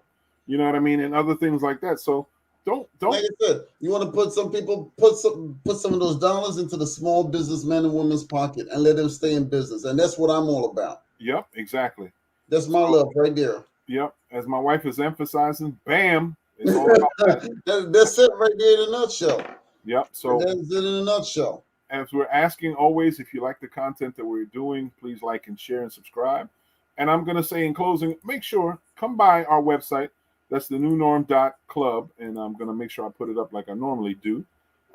So you can be aware of some of the things that we're doing, and also archive of some of the things that we've already had a discussion, also entrepreneur opportunities, even voter registration. You're able to do that through our website. So as my man Adrian has did a masterful job in managing it for your best benefit, go enjoy it. He did a great job with it. Go check it out. Also, that's a link to go check out his show that continues going as radio. My man is a master at what he does. Go enjoy it. Yeah, I was up until the wee hours. I went to bed at 4 o'clock in the morning, actually reviewing content to put on that radio station. 4 o'clock in the morning. It's a lot of time. Dedicated to the group. A lot of time. I'm telling you, because, a lot of people were requesting the reggae and they wanted, some other stuff. So I was actually reviewing a lot of content. Right. And the hip hop and R&B. So I'm like putting this thing together like a beast. Right. Exactly. So if you're interested in getting, again, it's about sharing, liking, subscribing, and supporting. If you like the content, go over to our website, go check it out. I know you're going to love the content because it's widespread. It's all inclusive, and it's also going to engage you. It's going to entertain you as well. So go over there, check it out, holler at us, leave us a comment, talk about different things if you like to. If you have something in mind that you'd like to talk about in future shows, please give us a hint. And if you're just stopping by, thank you for stopping by. But I'll tell you what, why don't you stop by and connect and come on the show, because we'd love to hear your conversation. We'd love to have it do it.